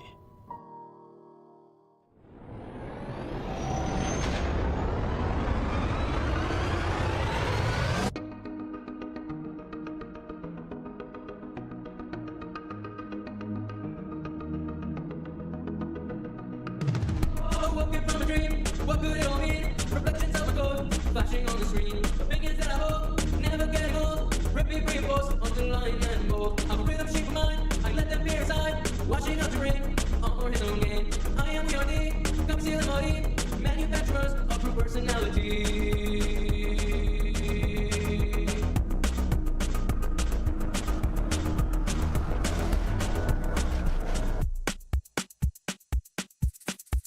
This is just music. Is the end of this just a music video? But either way, hopefully. Yes, it is. You're gonna stick around and see what happens next, because if it isn't obvious at this point, I'm just getting fucking started. Wonderful. Cool. And now, for the one that pisses me the fuck off.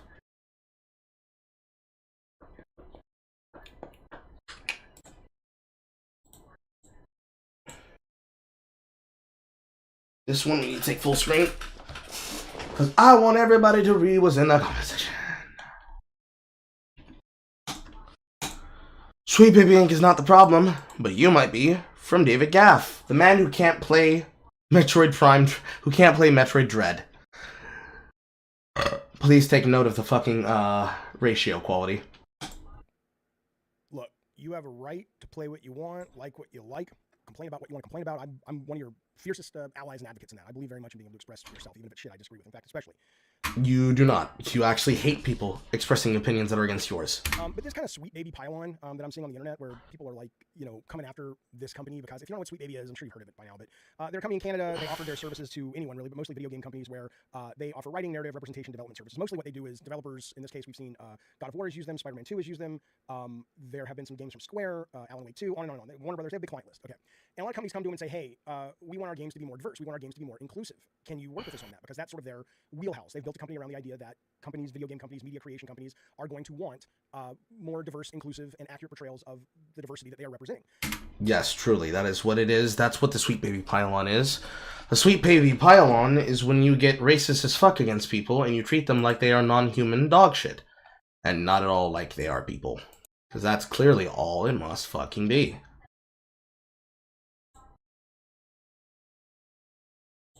Where is that link that I posted earlier? Here it is. It's not at all like you're a person that will then go inside of the place that you're being talked about in, and you will say things such as this. Good day, fellow humans. I'm salaried staff member employed by Sweet Baby in a low to moderately important role. No, I will not give you my name or my exact role, as is irrelevant to the discussion, and I don't need the doxing/death threats. I came across this theme group from internal discussions within the company and actually found a link here from browsing news posts. Wouldn't have the time, blah blah blah blah blah blah blah blah blah blah blah blah blah blah blah blah blah blah. Sweet Baby Incorporated is privately funded. We are solicited for service by companies. Any advice, narrative writing, representation, development, etc. is provided exactly or chose to exactly as the company demands per the contract. We do not go above and beyond to ruin your game. We have perform a specific service and we are rewarded monetarily. And then, in those short spurts, I continue. We live in a capitalist society. Company does what it does for profit and not for ideology. Even if we close our doors, another company would take our place and fill the same role. Where at least several dozen companies do this same thing in Eastern Canada. Every single AA game that has come out in the past 10 years has used a service such as ours. With the last sentence in mind, what are you going to do with that information? Not buy any new games at all? I mean, maybe. Possibly. Are you going to shrug your shoulders and buy AAA games that are only kind of diverse or only have a few men with lane plot? Probably. Maybe. But here's the thing, I'm taking a solid against the overwhelming majority of humans here are white. Because racism. Truly, the Sweet Baby Pile-On is just because people don't like them, instead of a bunch of other fucking things. You know, because reasons, because reasons and stuff and things and purposes. Because it's just normal. There's nothing wrong with that, but look at it this way. In this group, people who support this group, whether they know it exists or not, are overwhelmingly white males that have a patriarchal and racist view of the world with ideology. Some of you may or may not be Nazis, and some of you might even hate Nazis. Some of you may hate women, and some of you may respect women, etc., etc. And of course, respect in the narrow patriarchal sense. You know, rather than actually appreciating women for what they are and what value they bring to your life, as well as the fact that it has nothing to do with the value that they bring, but the sheer fact that your viewpoints can be changed by people who aren't not yourselves.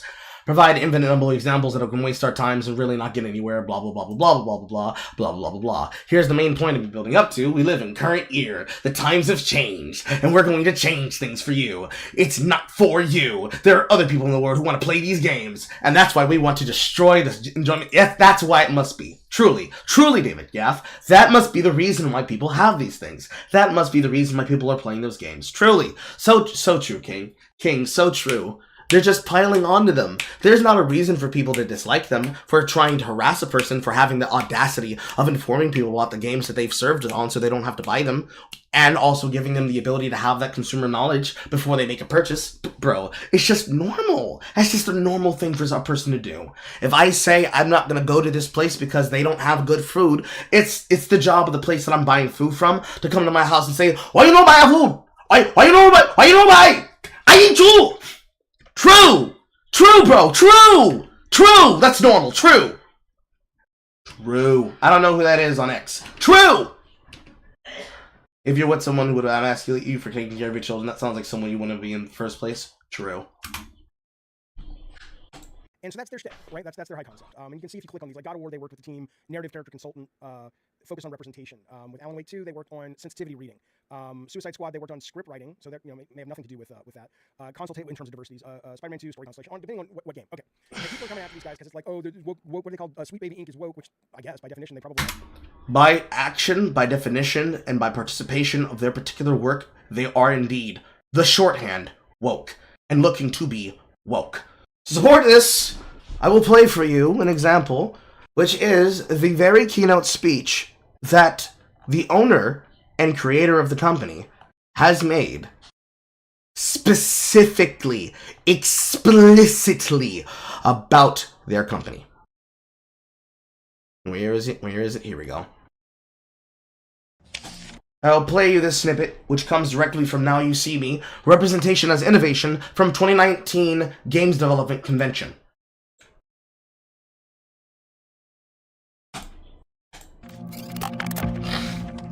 I'm Kim Belair. I'm a writer. I'm a narrative. So, for every person who doesn't know, that is the owner of the company. That is the person that made this possible. Please listen to every single thing that she's about to say. I'm extremely nervous, and I'm the co-founder of a little narrative development company called Sweet Baby Inc. We do narrative development in games and kind of beyond, and we try to bring a lot of inclusion, diversity, and new ideas kind of to the industry. So just as a kind of fun fact, last year was actually my first GDC, and I first pitched this talk as part of the program Amplifying New Voices, if anyone has heard of it. Yes. I think it's also kind of appropriate that that's where I talked about this because it's also what my talk is about in a lot of ways. So, hi. For a little bit of background on me, I've been a professional writer for about 12 years, but I've always written stuff. I think that's always the way. But when I was a kid, and I want to start at the beginning here because I think that it's important to kind of give context to the way I learned about representation as a woman of color, and I think the way that a lot of marginalized people kind of get socialized when it comes to topics like this. So, we are 1 minute and 12 seconds into this, and she has already used multiple buzzwords to define and exemplify that it's not about anything to do with games development, but more to do with activistic pink capitalism. Let's continue. So when I was small and starting to kind of express myself creatively in either writing or stories or art, I wrote about myself a lot. And I would put myself into a lot of art, into a lot of narratives, and I put my family and people who look like me in all these cool scenarios. And I was telling all these stories where I got to see myself, I got to see people who look like me, and kind of a rainbow of people who were kind of adjacent to me in a lot of ways. And I think it was really neat, and I was really fostered in that. So when I hit elementary school, I think that I was free to tell those stories because a lot of the stories that you hear in elementary school are about, like, we should be friends with everyone, we should be inclusive, we should preach equality and build communities. And I think this was really, really wonderful. But then I got to high school. And suddenly, for the first time in my life, I got told that the stories that I was writing, the things that I was creating for and about people who resembled me, were not real stories, and they were not right stories. And this High school. White men equals art. to the point that I received a list that I'm sure many of you have received that was, here's a list of authors and stories that are legitimate. Here's a list of people and stories that are important. And as you can imagine, they were, mostly men and almost exclusively white. And so were the subjects. Every single story that I received, like Catcher in the Rye, were stories about men that were white. Therefore, they were important. Not that these were written by men and women that had stories that were about concepts that are very true to life, that have morals and lessons and foibles for us to learn from, so that we do not repeat the mistakes in these fictional stories that are a warning for the worst aspects of human nature and society. No. They were telling you that white men are better and you need to get on your knees. True, so true. All these stories, with a couple exceptions, of people who were there to teach lessons to the white male characters, or people who were there to express pain, or people who were there to be the target of some kind of hate or conflict.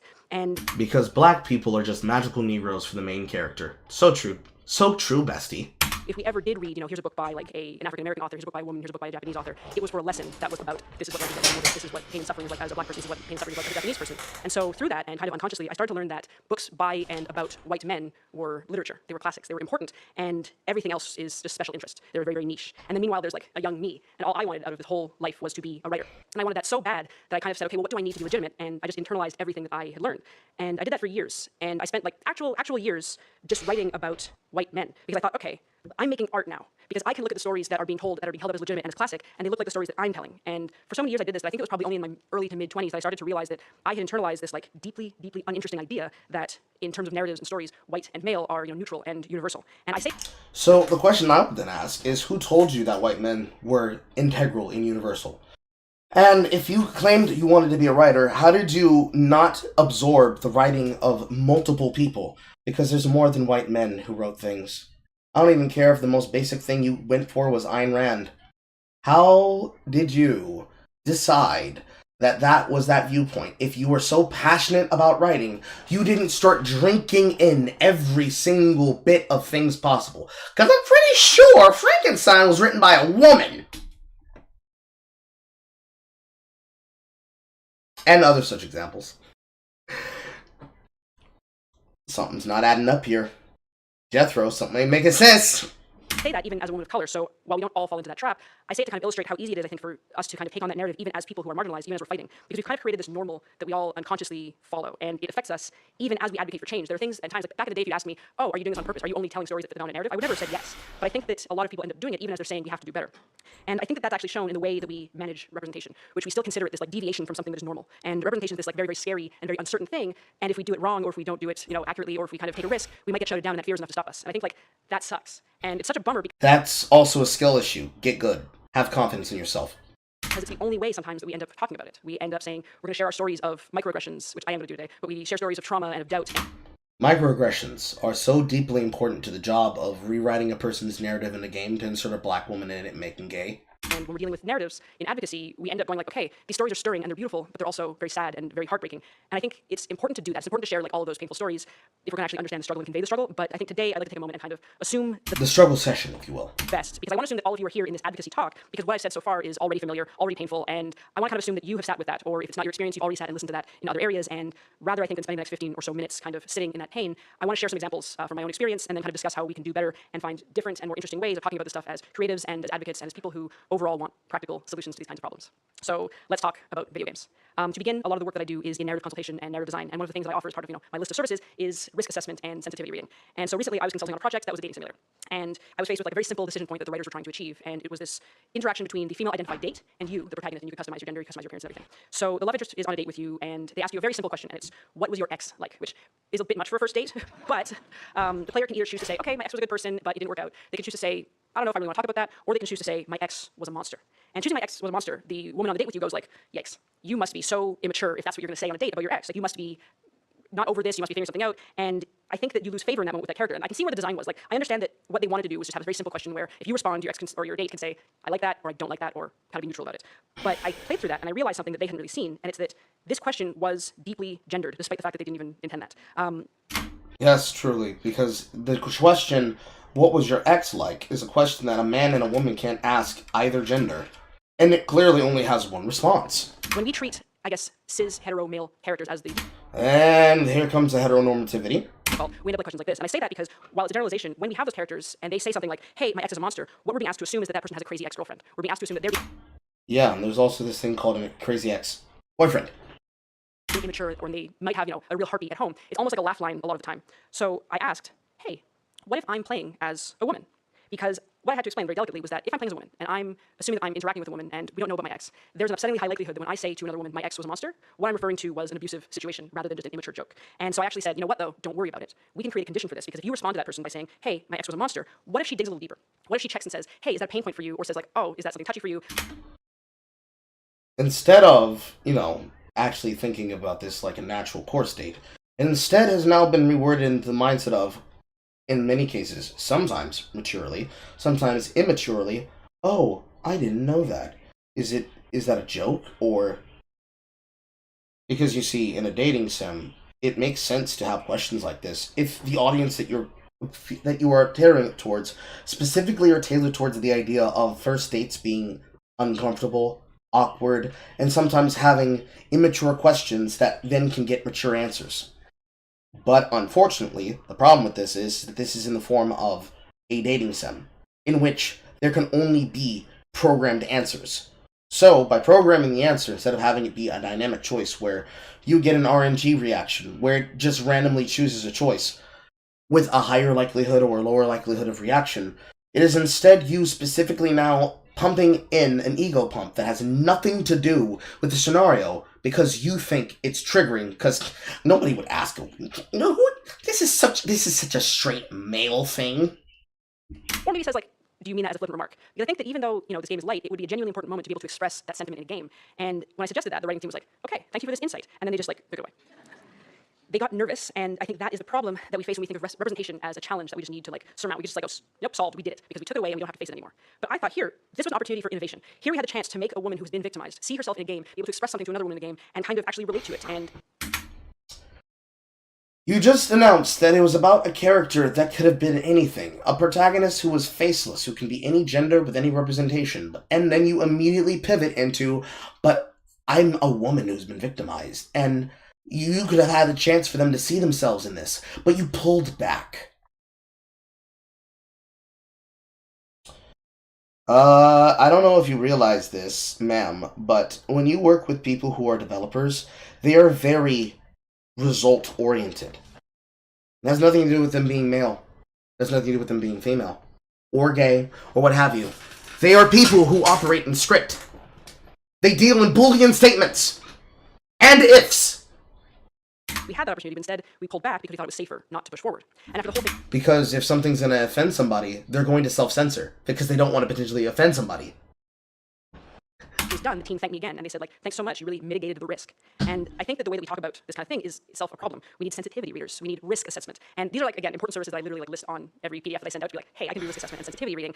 But I think when we do that kind of work, we make it seem like what we're doing is, being very careful, being very scared, we end up just kind of sanding down all the rough edges instead of building something new and building something out. And that means that we feel daunted. Building something new is when you take a character that historically, inside of its own mythos, has always been seen as a character with a specific viewpoint based on the specific genetic heritage that is being talked about, and we decided, I'm gonna yeah, we're gonna make her black, bro.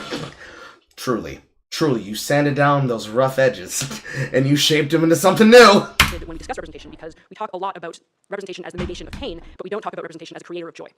Because I would genuinely love, just once, to be called into one of these consulting sessions, and instead of being asked hey, can you tell us how this is going to hurt people like you, just be asked, hey, what would you like to see people like you do in this game? What experiences can people like you bring to the world of the game that we haven't seen? People like you! That's what a wonderful statement. What a wonderful way to ask a question that then leads to somebody feeling like they're being used. That has to feel good. It has to feel good. Seen before. What's a cool thing that you want to see from characters who look and act like you? And it's not the way we're taught to talk about it, but I think it could be. Because even when we're doing narrative design, we're looking at archetypes every time we want to have a set of answers, right? We're looking, this is what a rebel would do. This is what a jerk would do. This is what a more straight-laced person would do. And I think I would love to start thinking about more what option can we make for people who haven't been seen? What can we add that provides a new perspective that we've never explored before? Because I think if we prioritize joy and start to frame representation as, a new form of innovation, rather than as pain avoidance and surface-level diversity, we're going to actually start to win a few more battles and generate moments of actual happiness. So this is kind of all up in the air, but I want to give an example of what these kinds of wins can look like, or at least what they have looked like in the past for me. And I kind of want to say, okay, imagine me now as a player. This is my go-to example, and it's something that I talk about all the time, and it's the first time that I ever made a black character in a video game. And this is genuinely embarrassing to relate to a crowd of people, but for a really long time before this, when I was offered a character customization screen, I was like, well, I can't put myself in there because that's weird and not what video games are. And so I made... So you're not a gamer. Or at the very least, you're a casual gamer that has never cared about anything if you're given choices, which means the best thing to do for people like you is to not give you a choice. And instead give you a protagonist. Perhaps a male one. With a short haircut. I joke. But no, seriously. It would be the reason why people instead chose to tell stories with protagonists of certain types. All you guys did, and do, is that every time you see a straight white male, you quite literally make them a woman, and then make them queer. And you think that solves the problem, but it does not. Some stubbly white dude protagonists, even when I had every option available to me because I didn't want to feel like I was putting too much of myself into this world where I didn't belong. And it's wild to think about. I just created Nathan Drake, so I was go, explore every game. But anyway, the first time that I actually made a black protagonist was in Mass Effect in 2010, and that felt really, really great. And I know that everyone at GDC has seen has seen a lot about Mass Effect. So many talk about Mass Effect, I think it's very important. But for anyone who's never played it, I'm just going to give you like a little rundown of the first playable area. Basically, your fully customized Commander Shepard has to enter a space station and rendezvous with two characters, Jacob Taylor and Miranda Lawson. But you meet Jacob first. And for those of you who don't know, Jacob is a black man. He's a Marine, and he's your first kind of like point of contact. So your first interaction with him, you're like crouching behind cover, and you're having a close quarters conversation. And when this happened in the game, it was this really powerful and remarkable moment for me because it was two black characters talking one-on-one, and neither of them is cast as a criminal. They're not a sidekick. They're not a savage. They're not a stereotype. They're not a gang member. And they're the only two. Somehow, you believe that seeing characters having a normal conversation is such a great thing because they're none of these stereotypes, despite the fact that they wouldn't be because that's not what the game's about. So maybe what you should do is you should stop playing video games where people are that, since you are incapable of dealing with the abstract of a person being a thing, and not representing an idea that lives fully fleshed in the world in your life.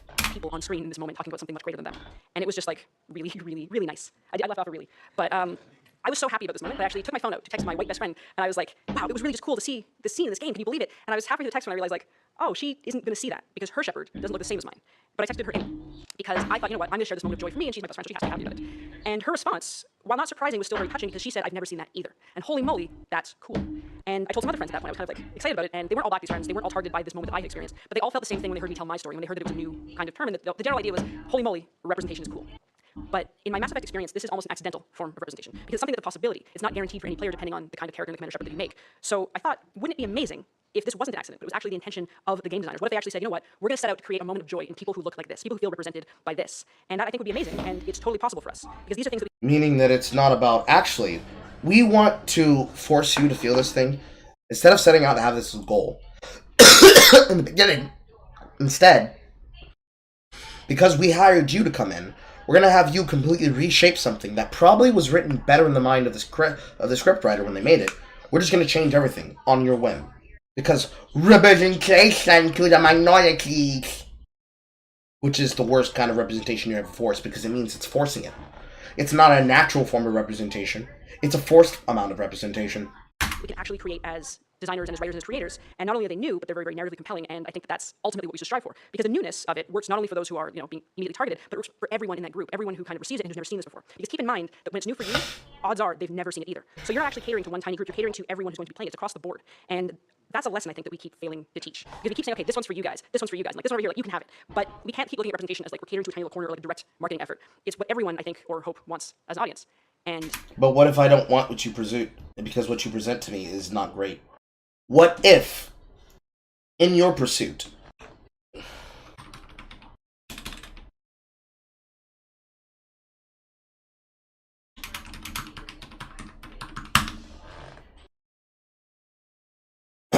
what if,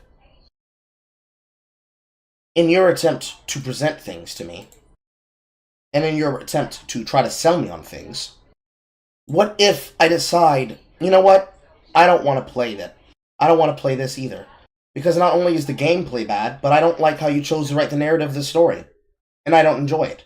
What if I don't enjoy what you wrote because what you made is not worth the $70 that it's being purchased for? What if a game that's planned to be released in the future isn't good? Because, I look at a character and I look at a third-person action-adventure title and I decide, no, actually, I don't think it's good. I don't think it's good because it has less to do with the black character and has more to do with the boredom that I'll feel by playing it. What if I decide that? What then? What then? What then? Stepping back, it's not just, I don't just hope actually. I actually think, okay, we all do want this. And I think... And also, it's not narratively compelling or new to have female protagonists and female characters. And to demonstrate that, store female protagonist.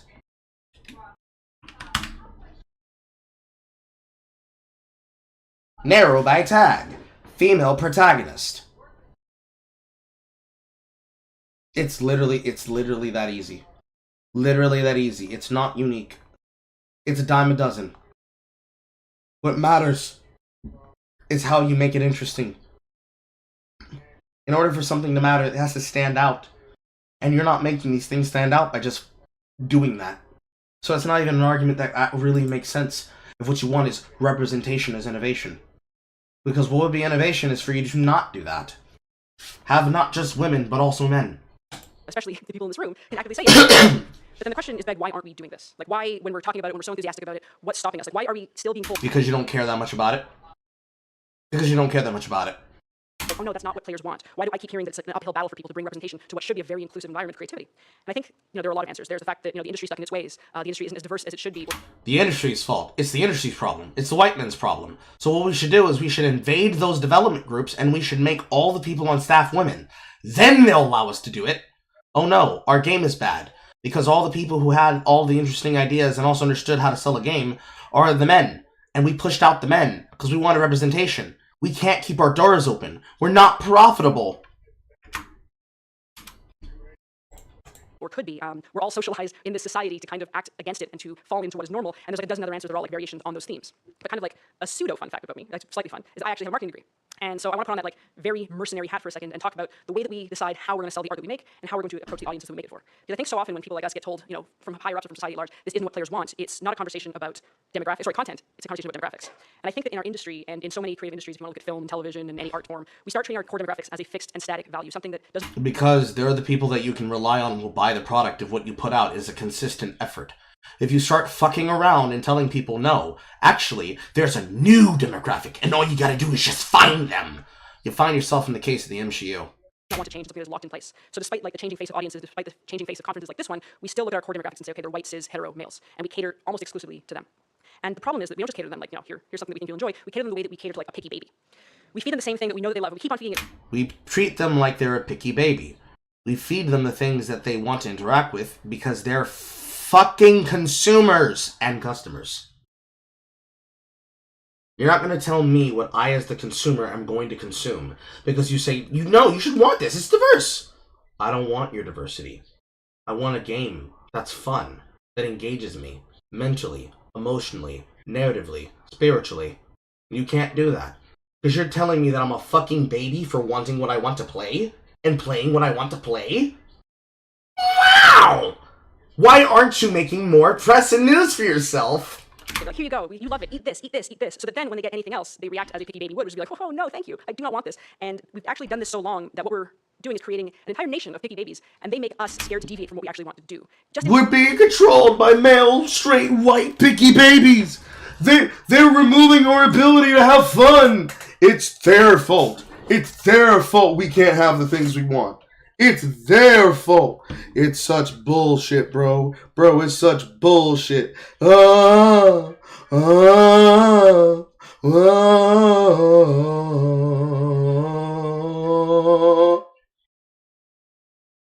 roll. Absolute eye roll.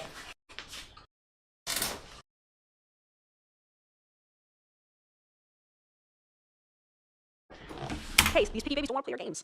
And we've made a lot of progress. Obviously, like, I don't say this to completely like, just give up, we've screwed it. But I think it's still amazing that I can be seated in a meeting and told that out of 12 characters, we already have one black one, so there can't possibly be a second. I get that way too much. And I once worked on a project where they had an all-white cast, and they expressed their desire, like, okay, we need to mix it up a bit. How about this character's kind of like stereotypically French? So they have a beret, and they have like a striped shirt. And I was like, okay, if you need to do that, can we at least make them a person of color? And they said, oh no, that would be weird. They're already French. So I want to do better than this. Because, and I don't say that to be like, oh, you know what, I'm going to dismiss all the hate and the abuse in our communities. But I do like to imagine that when we look at white guys, and there's several of you here, I think that when we look at you, we say, okay, you can't possibly enjoy this. But I think they want also, and if you want also, to experience new and different stories. I think we need to step out of this rule that like white men can... Maybe you should just make interesting stories and see who's interested in them.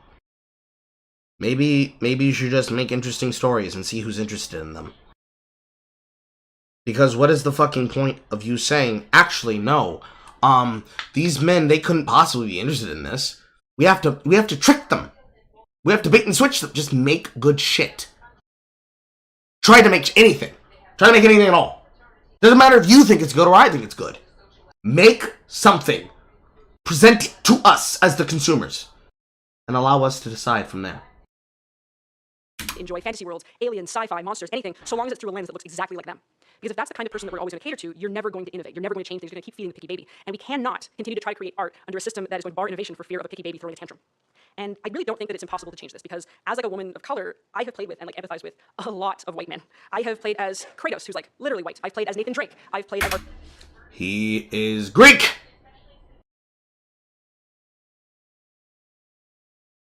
but it's all whiteness to her, you see.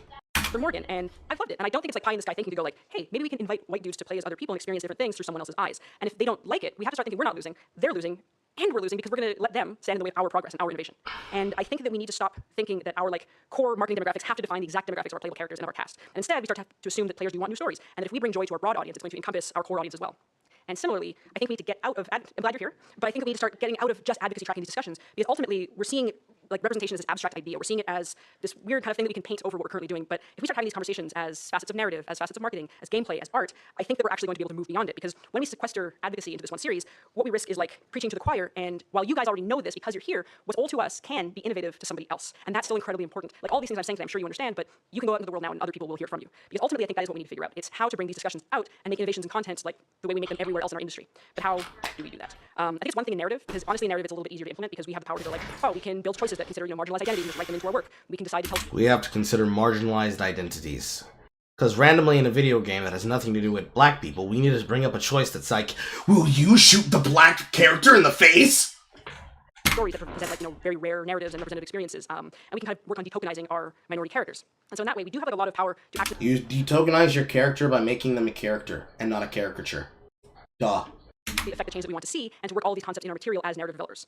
But yes, but also the way that you guys choose to do so is so surface level that it might as well be you quite literally shucking and jiving on your own.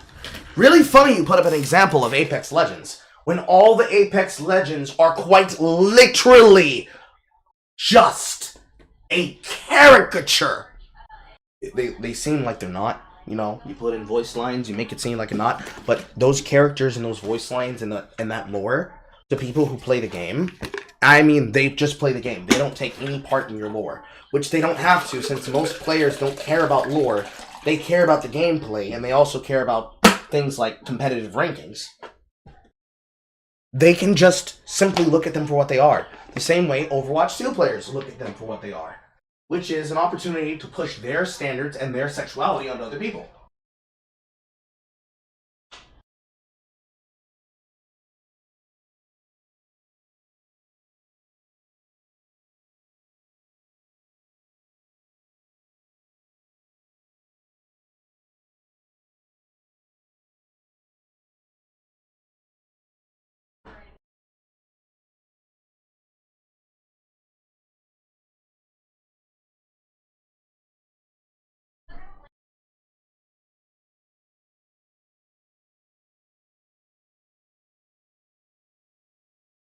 I'm starting to get hungry.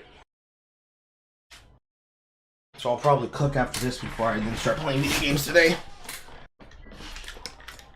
But they just literally look at them as though they are caricatures of things. Because you take these concepts and these ideas and you say these words, but you don't actually apply them. Because you quite literally make them tokens. You made Lifeline a token, Wraith a token, Mirage a token, Bloodhound a token, Gibraltar a token, Pathfinder a token. They're all tokens. They're all stereotypes. They don't break any of the diversive lines that you want them to. They are a representation of your fundamental beliefs. And your belief is that this makes games better, when it quite literally makes them worse. Because the company in which makes this game cares more about the money than they do the narrative representative value of the characters. We still work for people, and it's another killer fish, I think, when it comes to like the structures that approve these choices, and we have to kind of look at them a little more. We can write all the stories that we want, but that doesn't mean that anyone's going to buy them, anyone's going to market them, anyone's going to let us do it. So I think I want to use my last section here to kind of outline the tools and the techniques that I use and that my company has used to make representation very much a staple of our offering outside of just the work that we do internally.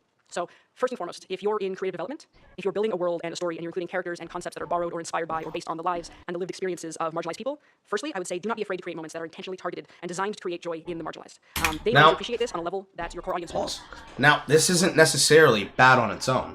Yeah, you should be looking to make fun, exciting, cute, memorable, heartbreaking, and, quite literally, monumental moments. But you shouldn't be doing it to create joy in a specific targeted group.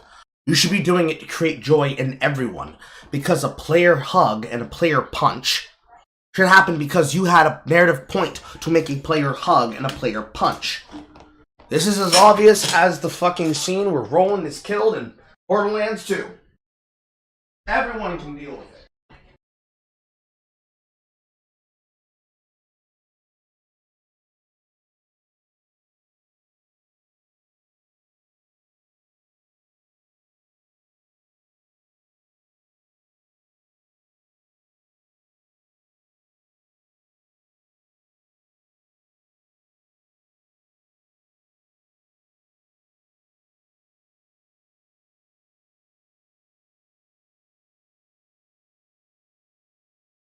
Everybody can get behind time in the game where a person is emotionally affected by what happens to a character.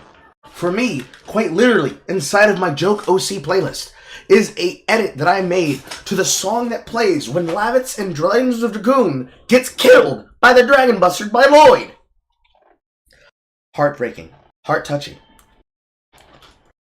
I don't need to be white to feel the sentimentality of that. I don't need to be black to feel the sentimentality of that. It doesn't mean you're going to exclude your core audience in doing that. Do not make it so that marginalized people, when they're playing your game, have to do all the work to create representation themselves by creating that custom character. And also, don't... They should have representation by simply being able to decide that this is a world they would like to live in.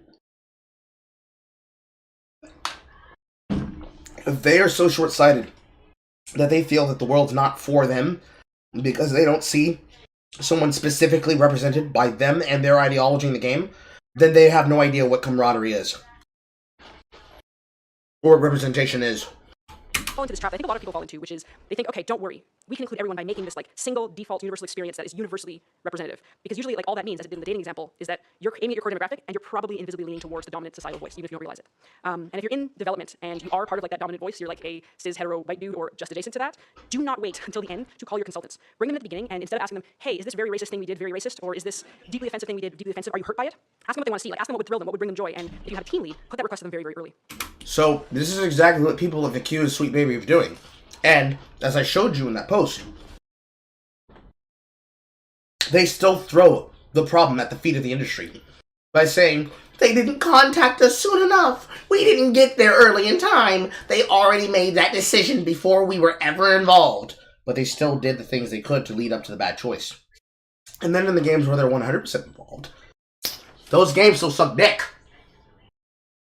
So nothing changes.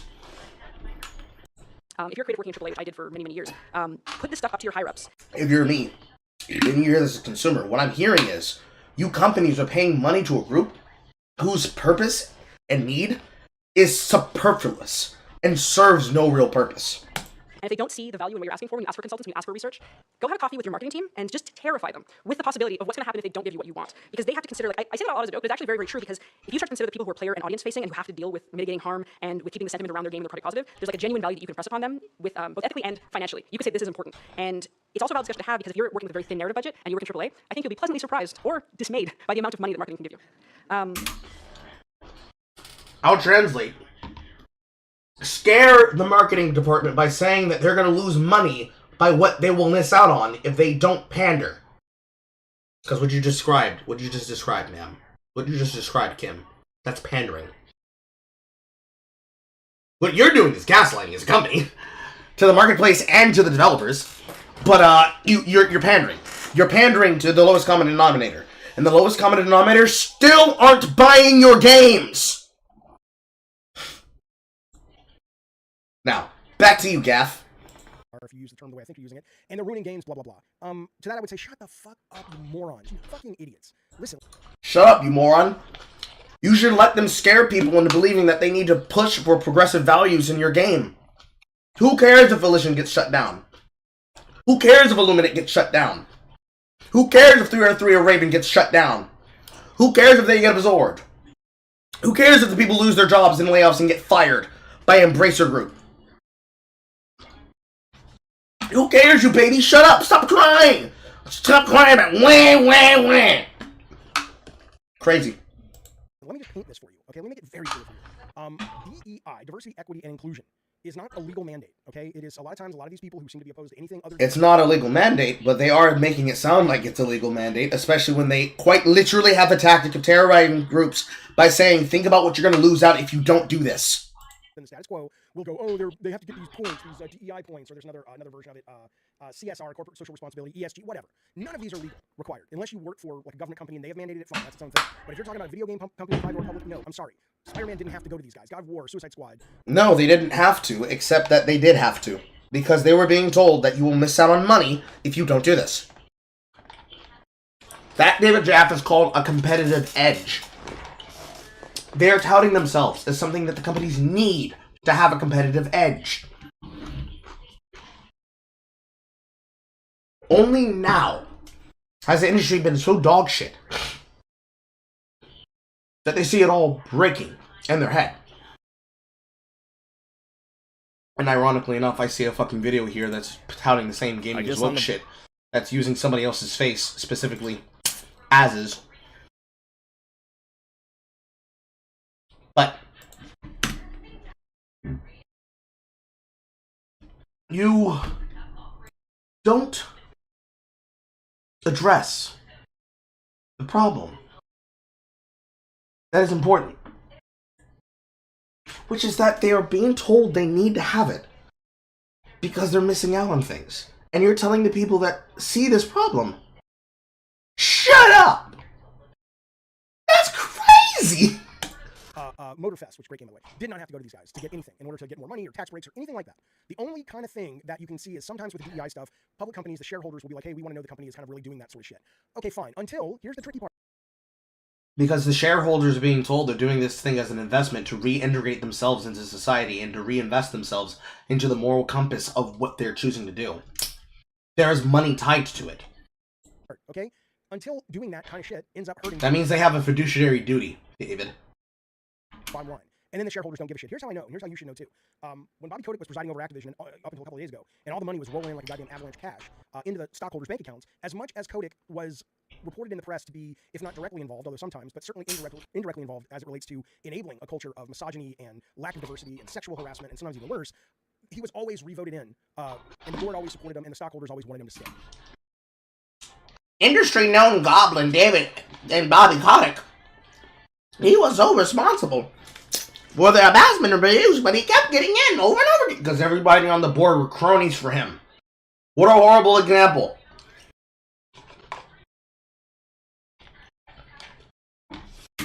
So I assure you, if all of these endeavors to diversify these games are actually hurting the bottom line, like a lot of you guys seem to think they are, trust me, the only lever that ESG or DEI has to pull is, well, we'll not invest in your company and your stockholders. That won't matter because they won't invest in a company who's not selling games because they can point to this being the reason. So no, it's not the reason. Here's the reason. Do I think some of the initiatives have come out of a place of guilt or have come out of a place of posturing? Sure, but who gives a shit? Who gives a shit? It's not The customer. The customer gives a shit. The customer gives a shit. You know, the only reason you would give a shit is if you think it's bad for people to have diversity in their entertainment. Now, I don't believe diversity is bad. I believe forced diversity is bad. I believe glazing a story by making Peter Parker into an abusive boyfriend/husband so that you can glaze his character in favor of a character that has not actually proven themselves in any veracity in every outing that he has, with the exception of his movie outing, is a good example. I don't think I want a story where, for reasons that are not explained, you just make characters into races that would not have been a part of the genetic backstory and history of said race that the origin of the mythology comes from, because you just decided, what if we wanted to make a character black, for no other reason because we made her black. And then, as I said in my own video, especially when it's about terrorists, they come along and they say anything even close to the amount of what was said about motherfuckers like this. When they say, and I quote, shut up, Carl. When they say, and quote, say it again, Reedus! Annette now represents, just from what we've seen in the first season alone, is why I enjoy her so much. And the fact that she already has haters because of that reason is why I will protect this iteration of my character until the cows come home. Too long didn't watch, Annette is black now, and she has her fucking life together. Die mad about it, bitch. This kind of action makes people have the normal reaction of, oh, really? That's what we doing? Okay, no problem. I'm not buying your game. It's as simple as that, Jeff! And individuals like Kim, and individuals like that unnamed sweet baby employee member, come along to try and clout glaze. It makes people like me look at you like you're dumb. Because it's dumb. It's very, very dumb. And then you telling people who fucking cares? You should care, because you're not getting my money. To which so many of you would then say, well, we didn't need your money. But actually, you did. You definitely did need their money in some of these games. Yeah, you actually did. I bet you're missing that money. I bet you're missing it. Huh? Ah. Let's go ahead and just for the purposes of looking at Steam charts for just again.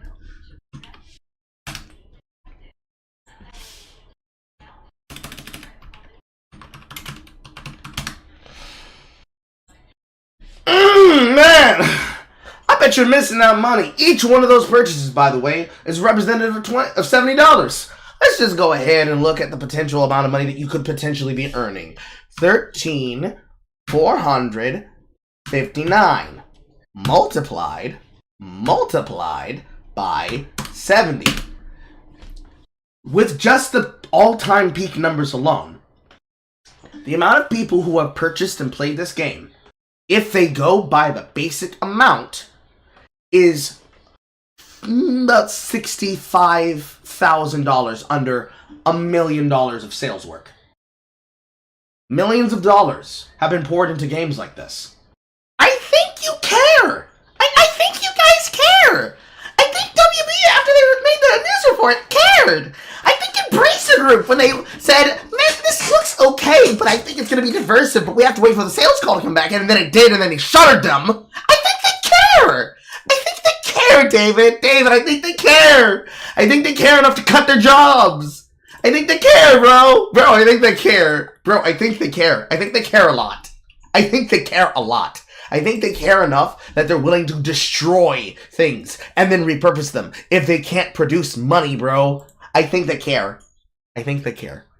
I think you care that they care. If it's bad writing, then just complain about the fucking writing. But it's got, there's nothing about it being diverse that makes it bad. It's characters who may or may not be diverse that are in a story that's badly written. But it's got nothing. But that was the problem. They write them that way specifically to serve diversity, equity, and inclusion. For no other purpose than there are not enough black people in it, there's not enough minorities in it, there's not enough groups of representative purposes in it, there's not enough sensitivity writing that allows us to insert contemporary politics directly into our story. It's bad. That's the problem! And some of them just outright piss poor games that have nothing to offer. So, when they have no good gameplay to offer, they have no good gameplay loot to offer, there's really no lasting benefit to them, and they are also games that are meant to be played for a long time. They're games as a service. The only thing people can fall back to analyze is the characters and the plot. And if the story is bad, and the characters are bad, and the gameplay is bad, what are you actually showing me? What are we actually talking about? Dummy! Nothing to do with the fact that one of them might be Latina and one of them might be a Jewish black lesbian. It's got nothing to do with that. If it feels forced, well, if it feels forced, then it's poorly written. That's a different issue. That's a different valid complaint to have. And let me just end with this, because I got two. These are on the same day, totally different videos on the channel. I got this from Slow Mercy. We were talking earlier on the morning show about Prince Persia, the new Prince Persia. He says, he's an Iranian guy, which is basically modern Persia, and he says, I don't understand why would the hero have braids? That doesn't make any sense to me. That's not a Persian style. And then he says he thinks the prince's brother's name has an Arabic name, but not an Iranian name. Okay, well, I don't personally care about that, but I care about this guy's feelings, right? So if somebody goes to Sweet Baby Inc. and says, hey, we want to run this by you guys because we know this is what you focus on, and they catch some of this stuff, well, that's great. What's the problem, right? When I was working on Drawn to Death, we had a Native American skin costume that went over Cyborgula, one of the characters you could unlock.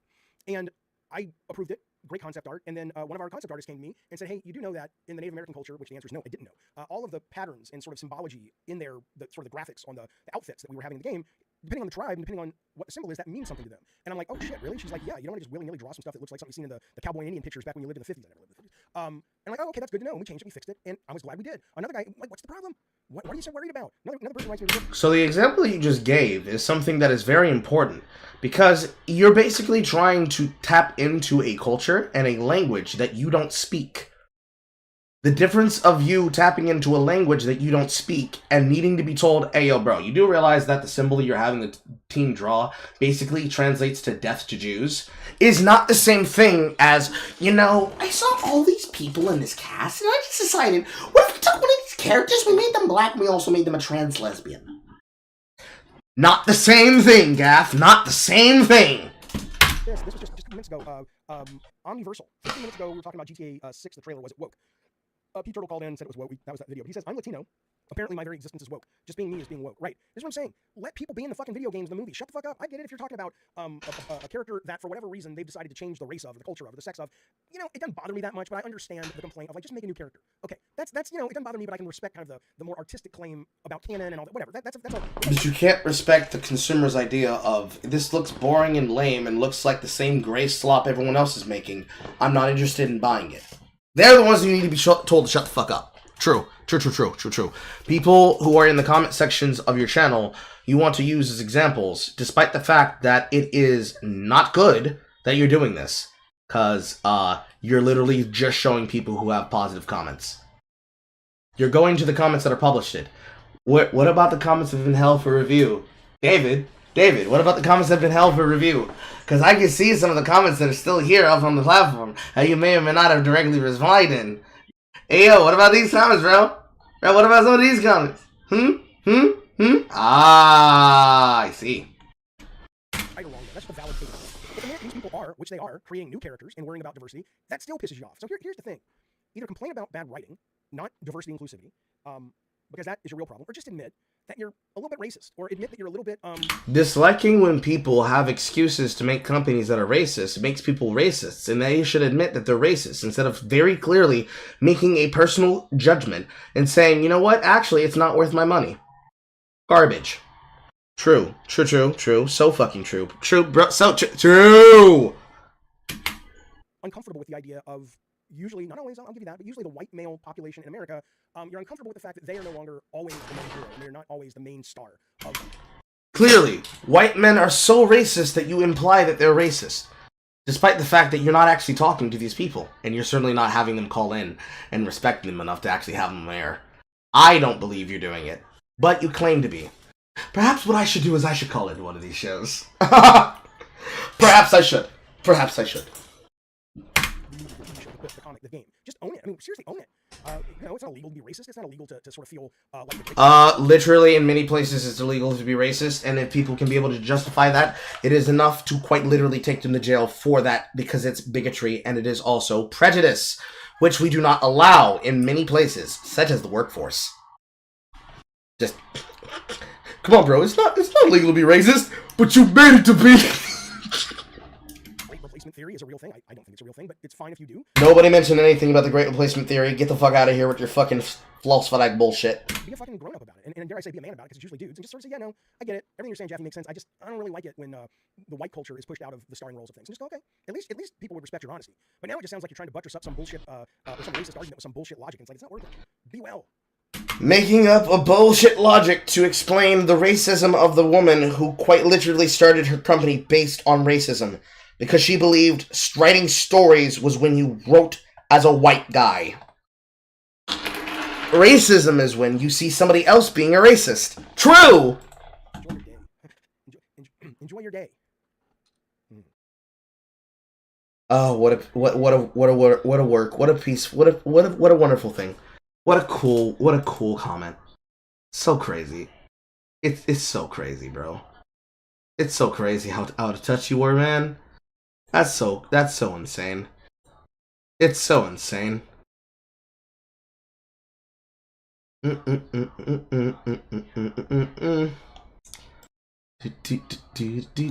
some of these comments are just fucking glazing you perfectly. It's so good.